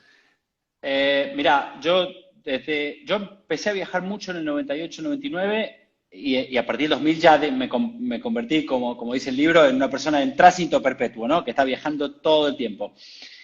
Tuve la suerte que enseguida que empezó esa época de viajar, fui a Japón por primera vez, del cual yo era un ignorante total, era de esos que pensaba que China y Japón es más o menos lo mismo, a ese nivel de bruto respecto de la cultura oriental. Y llegué a Japón y me quedé hipnotizado, o sea, me voló la cabeza todo. La cultura, la música, la comida, el civismo, todo, me encantó. Y junto con eso la comida japonesa. Y entonces, a partir de ahí, Japón empezó a hacer un highlight de todos los años. El Tour de Japón era uno de los grandes momentos del año para mí, porque es un lugar realmente diferente. O sea, uno, por ejemplo, un argentino va a Alemania y va a encontrar muchas similitudes y algunas diferencias, pero te quiero decir, básicamente es una cultura parecida, o sea, no es tan distinto. Obviamente los latinos no somos como los germanos, pero vas a Connecticut y más o menos, pero vas a Japón y es otro mundo, en todo sentido. No sé si vos fuiste, pero Ahí tenés es que un ir, vivo. con todos esos discos atrás tuyo tenés que ir. Y bueno, y Japón es un lugar que es como estar en otro planeta y a su vez es súper seguro, entonces puedes ir y perderte en el buen sentido, voy a perderme a Japón. Si los que vieron la película Perdidos en Tokio, es exactamente así, no está exagerado ni un poquito. Y bueno, entonces me enamoré de Japón y me enamoré de la comida japonesa y desde ahí, entonces ahí están los lugares que más me gusta para ir a comer, pero también yo voy mucho a Europa, a Holanda. En Holanda, por ejemplo, a los que les gusta comer carne, hay un lugar que se llama Cannibal, que es espectacular, que tiene dos o tres en Ámsterdam, que es espectacular. Hay lugares de sushi muy buenos también. En Barcelona, bueno, yo viví 8 años en Barcelona y 9 en Barcelona, 5 en Londres y en eso también tenía muchos favoritos. Pero en realidad me gusta mucho la comida mediterránea. En Grecia, por ejemplo, en Grecia en las islas sobre todo, la materia prima es realmente increíble. Puedes pedir un tomate y no le pones ni sal ni aceite, te lo comes y es increíble. Los pescados, los quesos. Me gusta mucho el pescado, eh, pero es como que ya terminas medio spoileado, ¿no? O sea, es decir, los que viajamos todo el mundo, por todo el mundo y encima llegás y como sos el DJ, te quieren homenajear, es decir, te quieren agasajar, entonces te decís, ¿qué te gusta el sushi? Te llevan a un lugar increíble que acaba de abrir donde está un super sushi man así, o en Tokio, por ejemplo, hay unos lugares que entras y es una barra para 4 personas y tenés un sushi man que hace sushi para esos 4, vos no pedís nada, es un flash. Vos entrás, te sentás y el tipo empieza a darte nigiri, maki, nigiri, así, y no sé cómo explicarlo, es una locura. Bueno, hay series muy buenas en Netflix sobre eso que están buenas. La que está ahora, que está buena, esa de Midnight Table, no sé si la viste. Sí. Bueno, lugares son así tal cual, o sea, Japón es así, por eso hay que ir al que pueda. Sé que no es fácil, sé que es caro, difícil, pero realmente es una inversión muy valiosa porque es ver algo totalmente diferente. Así que sí, he tenido el privilegio, ¿no? de conocer culturas y países y personas y comidas y de realmente una variedad increíble. Y de los lugares donde pusiste música, donde tocaste, como quieras llamar, donde te haya tocado presentarte, ¿cuál es el más increíble? Y no me refiero con esto a la convocatoria, no me refiero a la historia del lugar, sino que me imagino que te habrá tocado estar en paisajes alucinantes, ¿no? En playas o en escenarios naturales también, bueno, naturales o no, yo qué sé. Contame dónde la flasheaste más. Mira, hay muchos lugares a donde he ido que son realmente increíbles, como decís vos, sea playa, sea estar en las pirámides de Egipto, en todos lados, pero hay un lugar que es Y realmente aparte, único. perdón, y aparte te hicieron un tour en el marco de tu luna de miel para ver a Bueno, las pirámides a ustedes, ¿no? Eso es lujazo también, ¿no? eso es lo que te digo que uno está un poco, termina un poco spoileado, ¿no? Porque es como que spoil guarda, porque a veces quizás en esta época se usa mucho spoil como contar algo que la gente no tiene que saber, pero en realidad spoileado también es malcriado, quiere decir en inglés. O sea, entonces cuando yo digo spoileado es en ese sentido. Llegás a un lugar y te llevan al mejor lugar para comer y, por ejemplo, pasó eso. Yo estaba recién casado con Jackie y llegamos a Egipto y yo le dije al promotor si, como teníamos un día libre, si no podía conseguirnos un tour para ir para las pirámides de Egipto, que siempre había soñado conocer. Y no solo nos hizo un tour, nos hizo un tour privado para nosotros, de donde no había nadie más que nosotros en todas, ¿entendés? Cosas que ni las esperás, ¿no? Lo mismo la Torre Eiffel, lo mismo la muralla china, yo qué sé.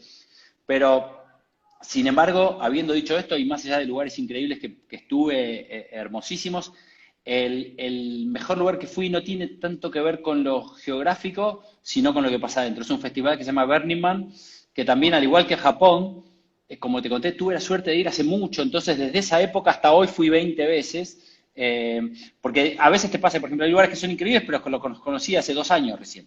En cambio, Burning Man lo conocí ni bien empecé a girar con Paul, en la hoja de ruta del tour, había uno que decía Festival en el Desierto, y yo no tenía ni idea de lo que era.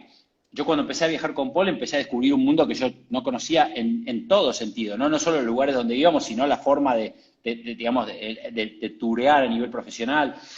Ya conté alguna vez, íbamos en el tour bus de Lenny Kravitz, que es vecino de Paul en Los Ángeles, y yo iba flotando directamente, porque no podía creer nada de lo que estaba pasando. 15 días antes estaba poniendo música, yo ponía música los sábados en Pachá y los viernes no tenía trabajo directamente, porque en Argentina esa era la mejor discoteca y las otras estaban a tan años luz que a veces te iba así a alguna provincia a poner música, tipo a plantar la bandera del house o a ganar un poco más de plata, pero no teníamos mucho trabajo los DJs. Y yo de golpe 15 días después estaba dando vueltas, estaba en el Hollywood Bowl, ¿entendés?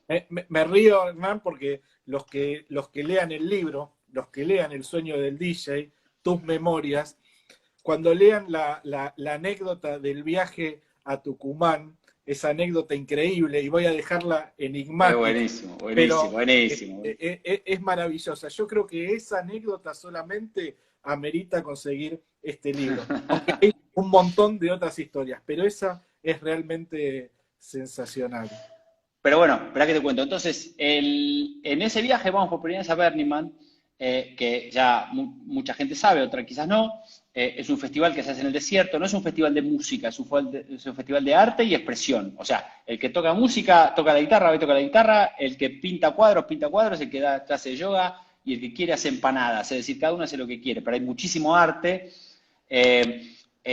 Al principio era muy espontáneo todo, ahora en los últimos 10 años diría que la mayoría de las compañías de tech de San Francisco y de California van y ponen mucha plata para que el arte sea mucho más espectacular y uno a veces si entran a buscar fotos de Burning Man ven cosas que decís, wow, ¿quién hizo esto? Bueno, lo hicieron bancado por Google, por Apple, por este, por otro, pero no importa, ahí no hay propaganda de nada, no se vende nada, no se compra nada, vos tenés que ir, llevarte todo lo que vas a necesitar y cuando terminás, llevarte de ahí todo lo que utilizaste hasta tu orina. O sea, no puede haber ningún resto de que ahí van 60.000 personas, que es como una ciudad, en el medio del desierto, cerca de Reno, en un lugar que se llama Black Rock City, se arma una ciudad, dura una semana, y bueno, y ahí desde siempre, porque esto existe hace más de 30 años, como a veces uno en un campamento, viste que en un campamento a la noche se arma un fogón y uno toca la guitarra, bueno, en Burning Man se armaban fiestitas, pero fiestitas, ya te digo, espontáneas, que decían, uy, mirá, está tal DJ, che, ¿por qué no decís que pongo unos discos? Bueno, dale, como los DJs estaban de gira, siempre tenían su música ahí. Entonces, la primera vez que fui con Paul, en el 2000 o 2001, y a partir de ahí, bueno, fui casi todos los años, y es realmente único, siempre digo esto porque, pero no por las fiestas, siempre digo lo mismo, fiestas buenas hay en un montón de lugares, especialmente, por ejemplo, uno de mis países es Holanda, pero lo que pasa en Burning Man es mucho más allá de una fiesta, hay un montón de cosas que suceden ahí que no las podés ver en ningún otro lado y que son realmente únicas. Genial. Acá se generó un pequeño debate porque alguien ahí te quedaste congelado, ¿está? Sí, ahí está. Sí, sí, sí. Eh, Se armó un pequeño debate, alguien preguntaba cuál fue la mejor pasti que te tomaste y empezaron a salir un montón de respuestas, que sos un desubicado, que Hernán no se droga. De todos modos, quería preguntarte cómo es el vínculo, digo, las drogas tienen una importancia, no te diría fundamental, pero sí están muy ligadas a la cultura de la música electrónica. Más allá de tu elección personal, que, no, que tiene que ver con no consumir, de todos modos sí la experiencia probablemente sea muy distinta. ¿Cuál es tu vínculo con todo ese universo que rodea muchas veces a las fiestas y que forma parte de la cultura electrónica? Mira, te lo puedo contestar de distintas maneras. Por un lado, yo siento que, es decir, ¿qué pasó? Yo desde muy chico estaba enloquecido con la música, estaba realmente loco con la música. Y en mi cabeza yo estoy re loco, si querés decirlo así. Más allá de que yo parezca una persona tranquilita y todo eso. Entonces, yo siempre sentí que toda esa experiencia, que la música me daba todo eso, que quizás algún otro no, y por eso necesite alguna otra cosa. Pero entonces, es decir, entonces, por un lado siempre estuve ya enganchadísimo, estaba como decir, tan pleno, tan satisfecho que decía, yo no necesito ninguna otra cosa. Después, eh, por otra parte, cuando empecé a salir de noche, a ir a discotecas y todo eso, como yo era menor y iba a trabajar a discotecas, pero había gente más grande que estaba bastante pasada y lejos de generarme una atracción me daba miedo, o sea, no me gustaba lo que veía y yo decía, wow, no, yo no quiero saber nada con esto, no quiero terminar así. También está en el libro un chico de Caballito, terminó mal por un tema de drogas, entonces es como que por alguna razón mi vida fue esquivando ese tema, ¿no? Hoy día, obviamente, soy un adulto, yo no estoy en contra de nada, simplemente no lo hago porque no lo necesito. Y en todo caso, lo que trataría, o si tuviera que decir algo, y a veces también creo que está un poco en el libro, es decir, yo creo que en el fondo uno lo que está en contra es de la gente que se daña o que se hace mal a sí misma. O sea, si alguien quiere tomar algo y sentirse bien, buenísimo. Mientras después pueda seguir funcionando, siga siendo una persona responsable, si tenés hijos, que llegues a tu casa en buen estado, decir todas esas cosas. O sea, yo siempre digo el tiempo, hay que vivir y dejar vivir.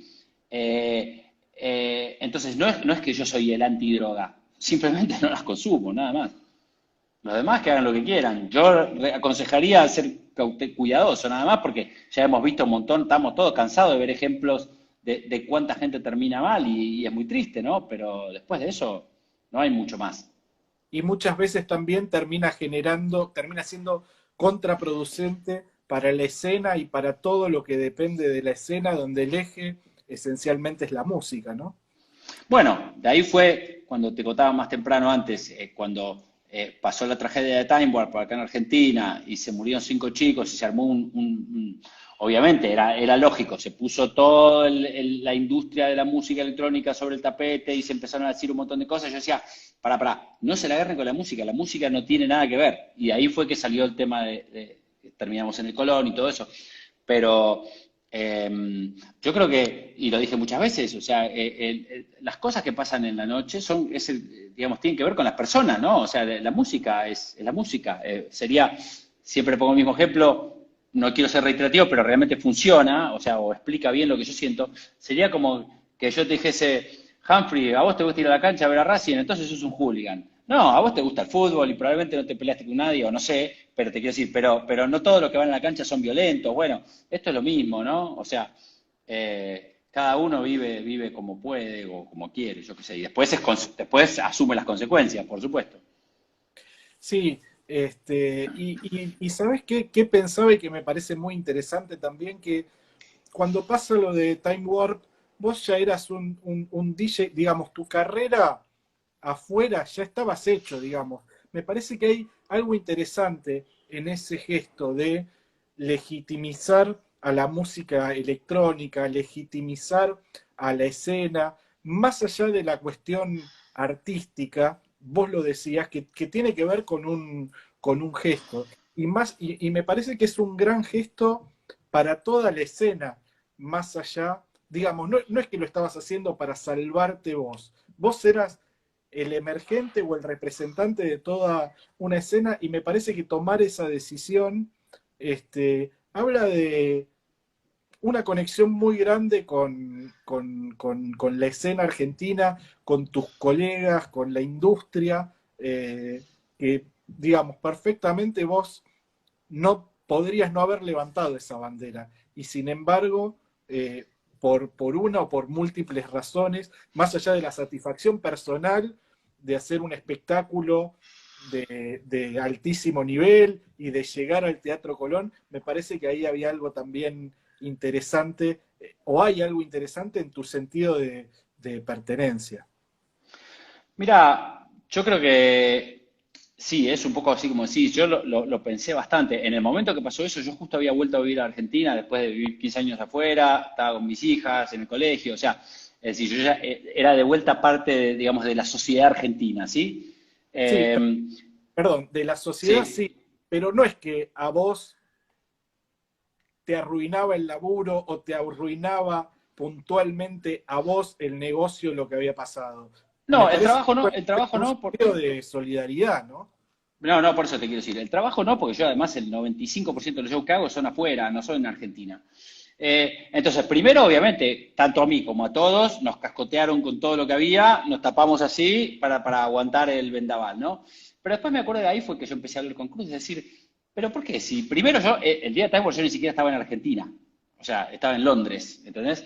Pero aún así, a mí me da mucha bronca que hablaran mal de la música, ya te digo, porque yo podía entender, yo puedo aceptar y razonar, decir, bueno, que hay mucha gente que está en contra de que se junten 10.000 pibes no sé, en Costa Salguero, que no le guste eso, que diga, no, mirá, fenómeno, está bien, pero la música no tiene nada que ver. En ese momento me acuerdo que solo Mario Pergolini fue el único que también, que salió a decir algo parecido y también nos mataron a los dos, a mí me dieron con todo en ese momento, ¿eh?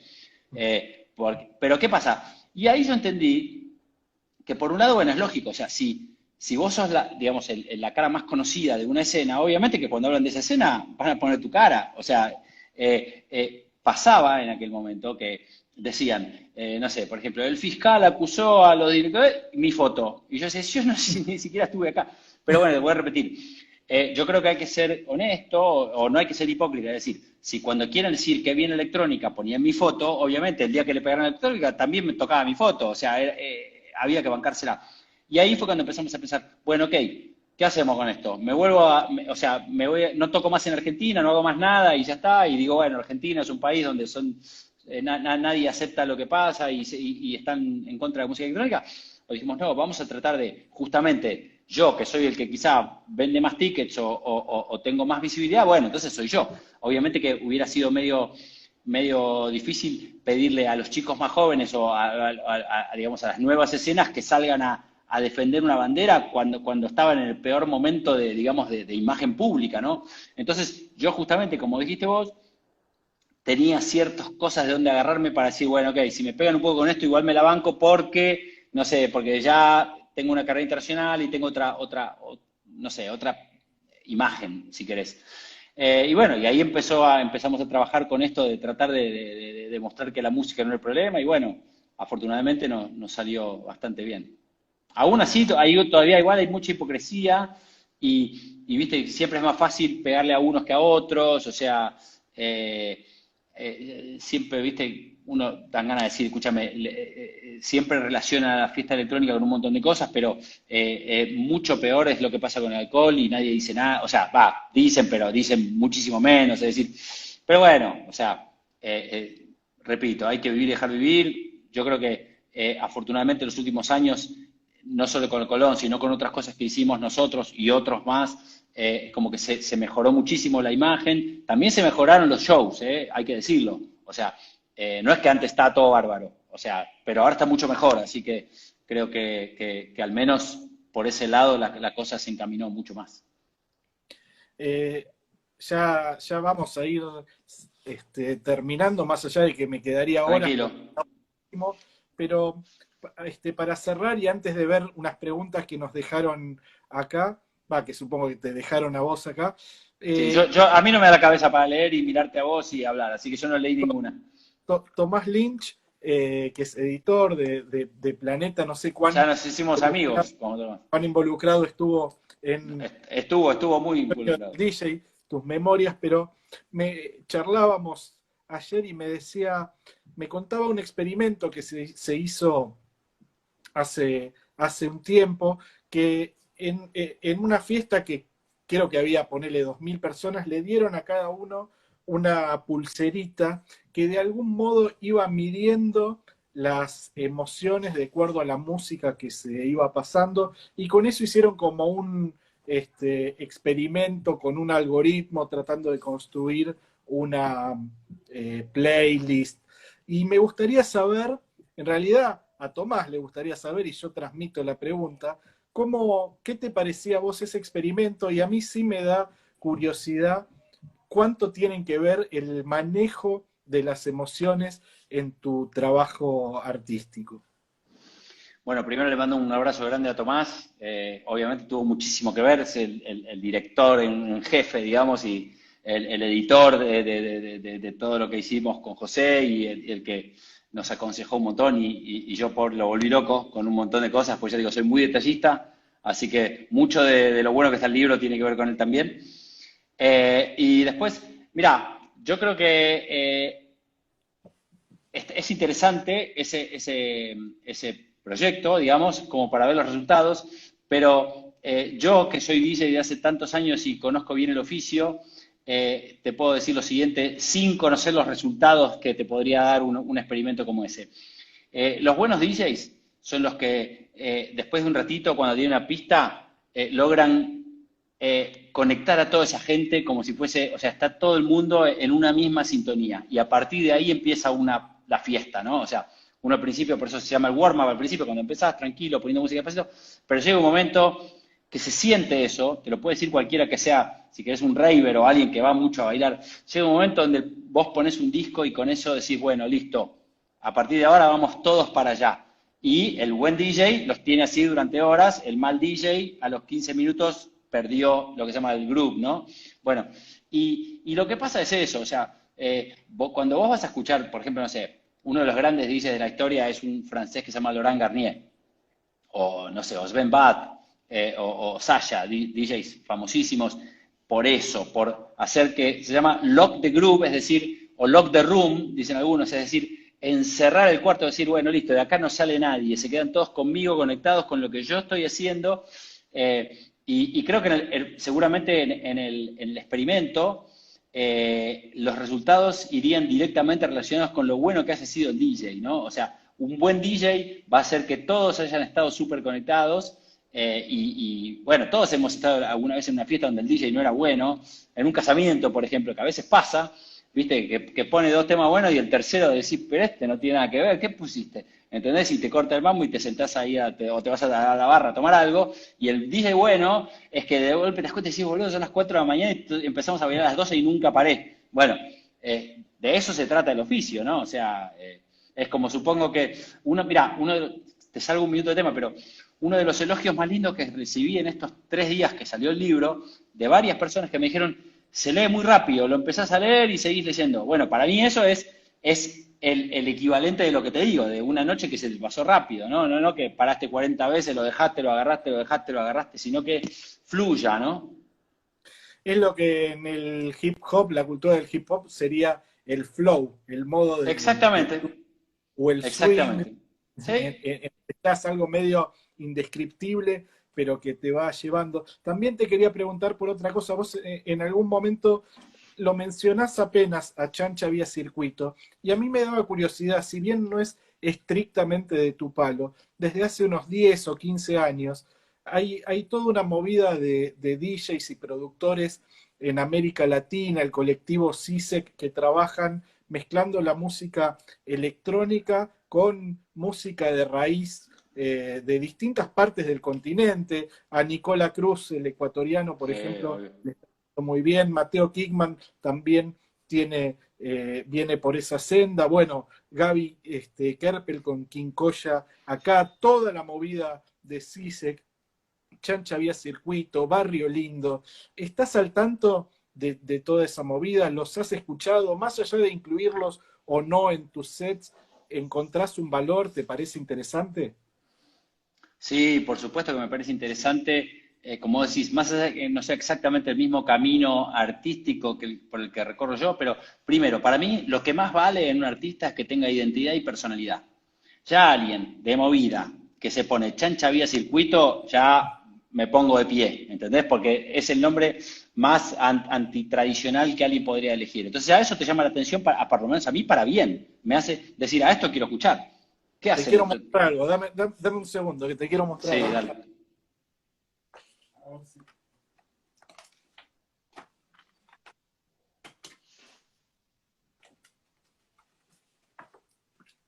Este de acá, que es un disco chiquito, mira, voy a agarrar cualquiera Sí, para que vean. Esto es un tamaño común de un CD. claro. Esto es el primer EP de Chancha Vía Circuito. Bueno, ¿qué hubiera Ar- hecho cualquier otro? Hubiera hecho un tamaño normal, elige un CD mini. Artesanal, mini. Bueno, eso vale un montón. Y la música también, por eso te digo, para mí entonces, para mí, para valorar algo, primero lo que más me importa es que, incluso antes de si me gusta o no me gusta, es si tiene identidad y personalidad. Para mí eso es, en la música sobre todo, en la música que hay tanta música de cualquier tipo, ¿no? Rock, electrónica, lo que sea, pero de todo hay muchísimo. Y especialmente en los últimos 20 años, y gracias a la tecnología, cantidad de nueva gente ha accedido a poder hacer canciones, grabar discos, grabar CDs, sets, lo que se te ocurra. Entonces, para mí, el valor principal es ese, que traen algo a la mesa, como se dice en inglés, bring something new to the table, ¿entendés? Traen nueva música que es diferente, que tiene identidad, esta especialmente, que tiene identidad latinoamericana mezclada con electrónica, que es algo moderno. A mí me encanta todo eso, yo te digo, o sea, quizás no es todo lo que yo pongo en un set, un día puedo poner uno, otro día poner otra cosa, pero los valoro quizás mucho más incluso que otros que hacen cosas que a mí sí me gustan, pero me parece que lo único que hacen es una fórmula de seguir copiándose de lo que hace Sasha, ¿entendés? Para mí eso no tiene ningún valor. En cambio, otros artistas del CISE que así, por ejemplo, hacen cosas que son realmente interesantísimas, repito, más allá de que yo las valore o no para mis sets, ¿entendés? O sea que me parece que está buenísimo lo que hacen. Qué bueno. Bueno, vamos a revisar preguntas. Eh, bueno, en realidad dicen, te amo Hernán, venía a Mendoza, por favor. En donde nos dejen, Pregunta vamos. para, Tenemos un show ahí todo vendido, esperando que se pueda hacer. pregunta para Hernán, ¿qué recomienda para un DJ de cómo empezar a producir? Bueno, para producir, lo mejor, o sea, obviamente hoy día hay un montón de programas que, digamos, de una forma, no te voy a decir fácil, porque fácil no hay nada, pero de una forma más o menos accesible uno puede acceder a llegar a hacer algunos tracks a nivel half decent, es decir, 5 puntos, pero 5 puntos no es poco. Para a partir de ahí agarrarse fuerte y ahí sentarse a tomárselo en serio, ¿no? Entonces yo lo que recomendaría es buscar a alguien, buscar un programa, por ejemplo, como el Ableton Live, que es un programa bastante razonable y fácil de conseguir. Buscar algún amigo, siempre todos tenemos algún amigo que te pueda enseñar los 3 o 4 primeros pasos nomás. Simplemente porque esos 3 o 4 primeros pasos, si no te ayudan, a vos te puede llevar meses lograrlo y con la ayuda te va a llevar semanas. Y a partir de ahí, eso te va a dar el envión o el entusiasmo para seguir a lo demás. Entonces, esto es mucho más práctica que teoría, es decir, bueno, por supuesto hay una cuestión musical que uno la tiene o no la tiene, pero la parte técnica no es tan difícil, es más práctica, es decir, uno se tiene que sentar. Yo de la misma forma que cuando era chico me sentaba y practicaba enganches 10 horas seguidas hasta que me salían como quería y al día siguiente iba de vuelta, de vuelta, de vuelta para que el sábado me salieran como yo tenía ganas. Bueno, hoy día el mundo que gira alrededor de la producción es eso, es sentarse y probar y probar y probar y después tratar de sonar mejor. Y después, ya te digo, la parte musical tiene que ver a veces más con conocimiento de uno, otras veces, en mi caso, por ejemplo, yo no soy músico, no estudié música, no sé do, re, mi, fa, sol, así, pero sin embargo, si agarro un sampler, empiezo a encontrar los sonidos que quiero, me puede llevar más, y si no, obviamente, me junto con músicos que saben mucho más que yo, pero te diría eso, la forma más, el acceso directo, la forma más rápida de llegar a algo que te entusiasme es juntate con alguien que te dé 3 o 4 clases, que te enseñe un poco los primeros pasos y a partir de ahí ya podés seguir solo y con entusiasmo y mucho esfuerzo podés lograr algo, no sé, en unos meses. Acá Maru Ponce tiene varias preguntas. Una es, ¿qué le dirías al Hernán de 15 años cuando empezaba a hacer música? Si alguna vez te imaginaste de chico que ibas a llegar a tener tanto éxito y si tenés pensado hacer algún streaming este año. ¿Qué le diría al de 15? Que se relaje un poco. Yo me acuerdo que en una época, si bien nunca, ya te conté como al principio de la nota, nunca dudé de que yo quería hacer esto y todo, pero me hacía mucha mala sangre de que a la gente no le gustara la música que me gustaba a mí, ¿no? Obviamente que si hubiera tenido el diario el lunes, hubiera sabido que, bueno, tranquilo, no pasa nada, ¿no? La segunda era, ¿estás ahí? Hola. Estoy. Hola, hola. La segunda era. Era si te imaginabas que ibas a tener tanto éxito. Ah, no, de ninguna forma. Yo, mira, lo que conté antes, la primera vez que puse música en el club italiano a los 15 años ya sentí que había llegado. Viste el famoso mamá, lo logré. Bueno, sí, después cuando fui a Villa Gesell, en el libro está todo bien documentado, pero cuando empecé a trabajar en una discoteca, yo ya era feliz. Cuando trabajaba en Cinema, que era una mega discoteca en la capital, que era un cine convertido en discoteca, yo sentía que no había más nada de eso. Nunca había soñado que podía ir a salir de la Argentina, ni siquiera a Brasil o a Punta del Este, mucho menos a Francia o a Inglaterra o a dar la vuelta al mundo. O sea, no. Lo que tuve suerte fue que todos fueron pequeños pasos que se fueron dando de a uno, ¿no? O sea, no pasé de Caballito al Hollywood Bowl, ¿no? O sea, primero era la capital, después la costa, después Argentina, después ir a Brasil, después un día fui a Francia, después empecé a girar, es decir, de la misma forma que empecé poniendo música para 5, después para 10, después para 50, después para 5.000, después para 50.000, la carrera fue siempre de a poco, entonces como que la fui avisorando siempre del paso anterior al siguiente, ¿no? Nunca, no me imaginaba algo tan grande. Y la última era si iba a hacer un stream. La verdad que no tengo planeado hacer un stream ahora. Hice muchos el año pasado, me parece que estuvieron muy bien para el momento, sirvieron, pero extraño a la gente. Prefiero esperar un poco más. Yo creo que con los dedos cruzados, dentro de no mucho, vamos a poder hacer algunas fiestas en distintas partes del mundo y obviamente en Argentina.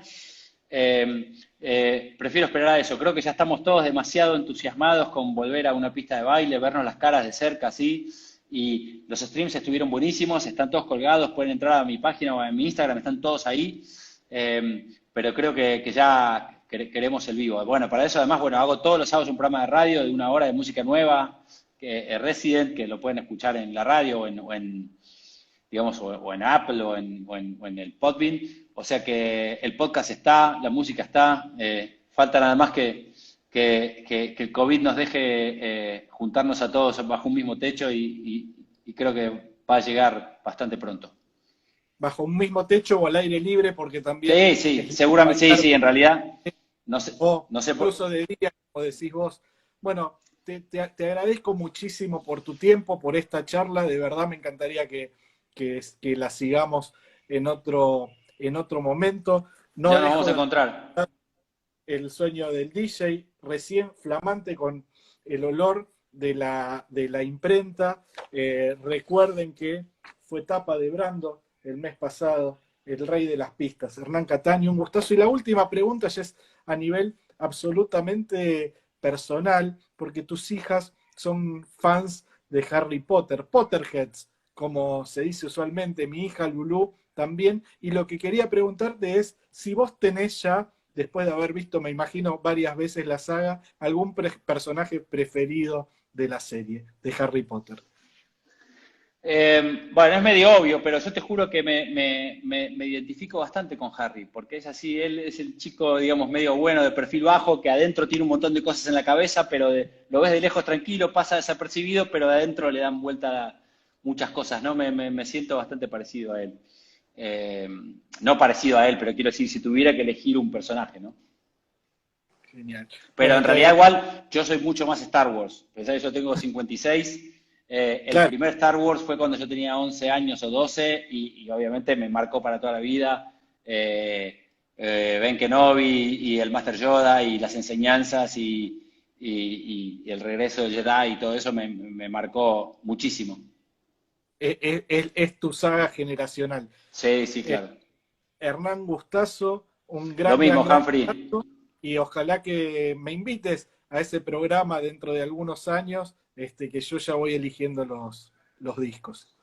Humphrey, te agradezco un montón, no tengas duda que vas a venir a ese programa. Yo ya antes ya te respetaba un montón y ahora encima me tiraste la mejor en la nota. Te agradezco muchísimo las cosas buenas que dijiste del libro. Espero que agradecerle también a todos los que participaron acá de la charla.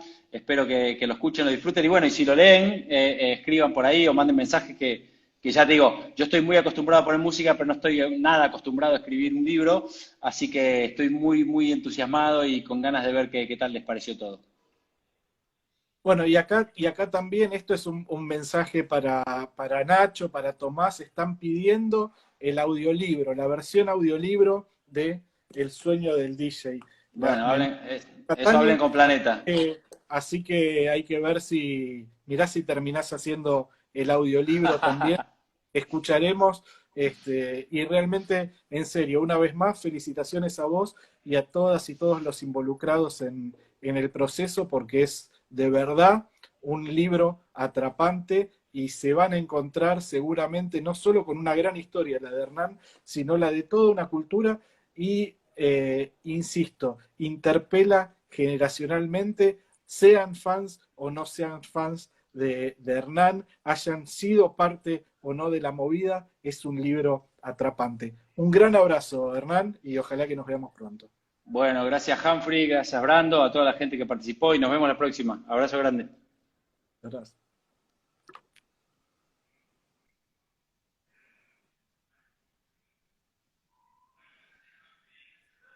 Y cerramos, ¿eh?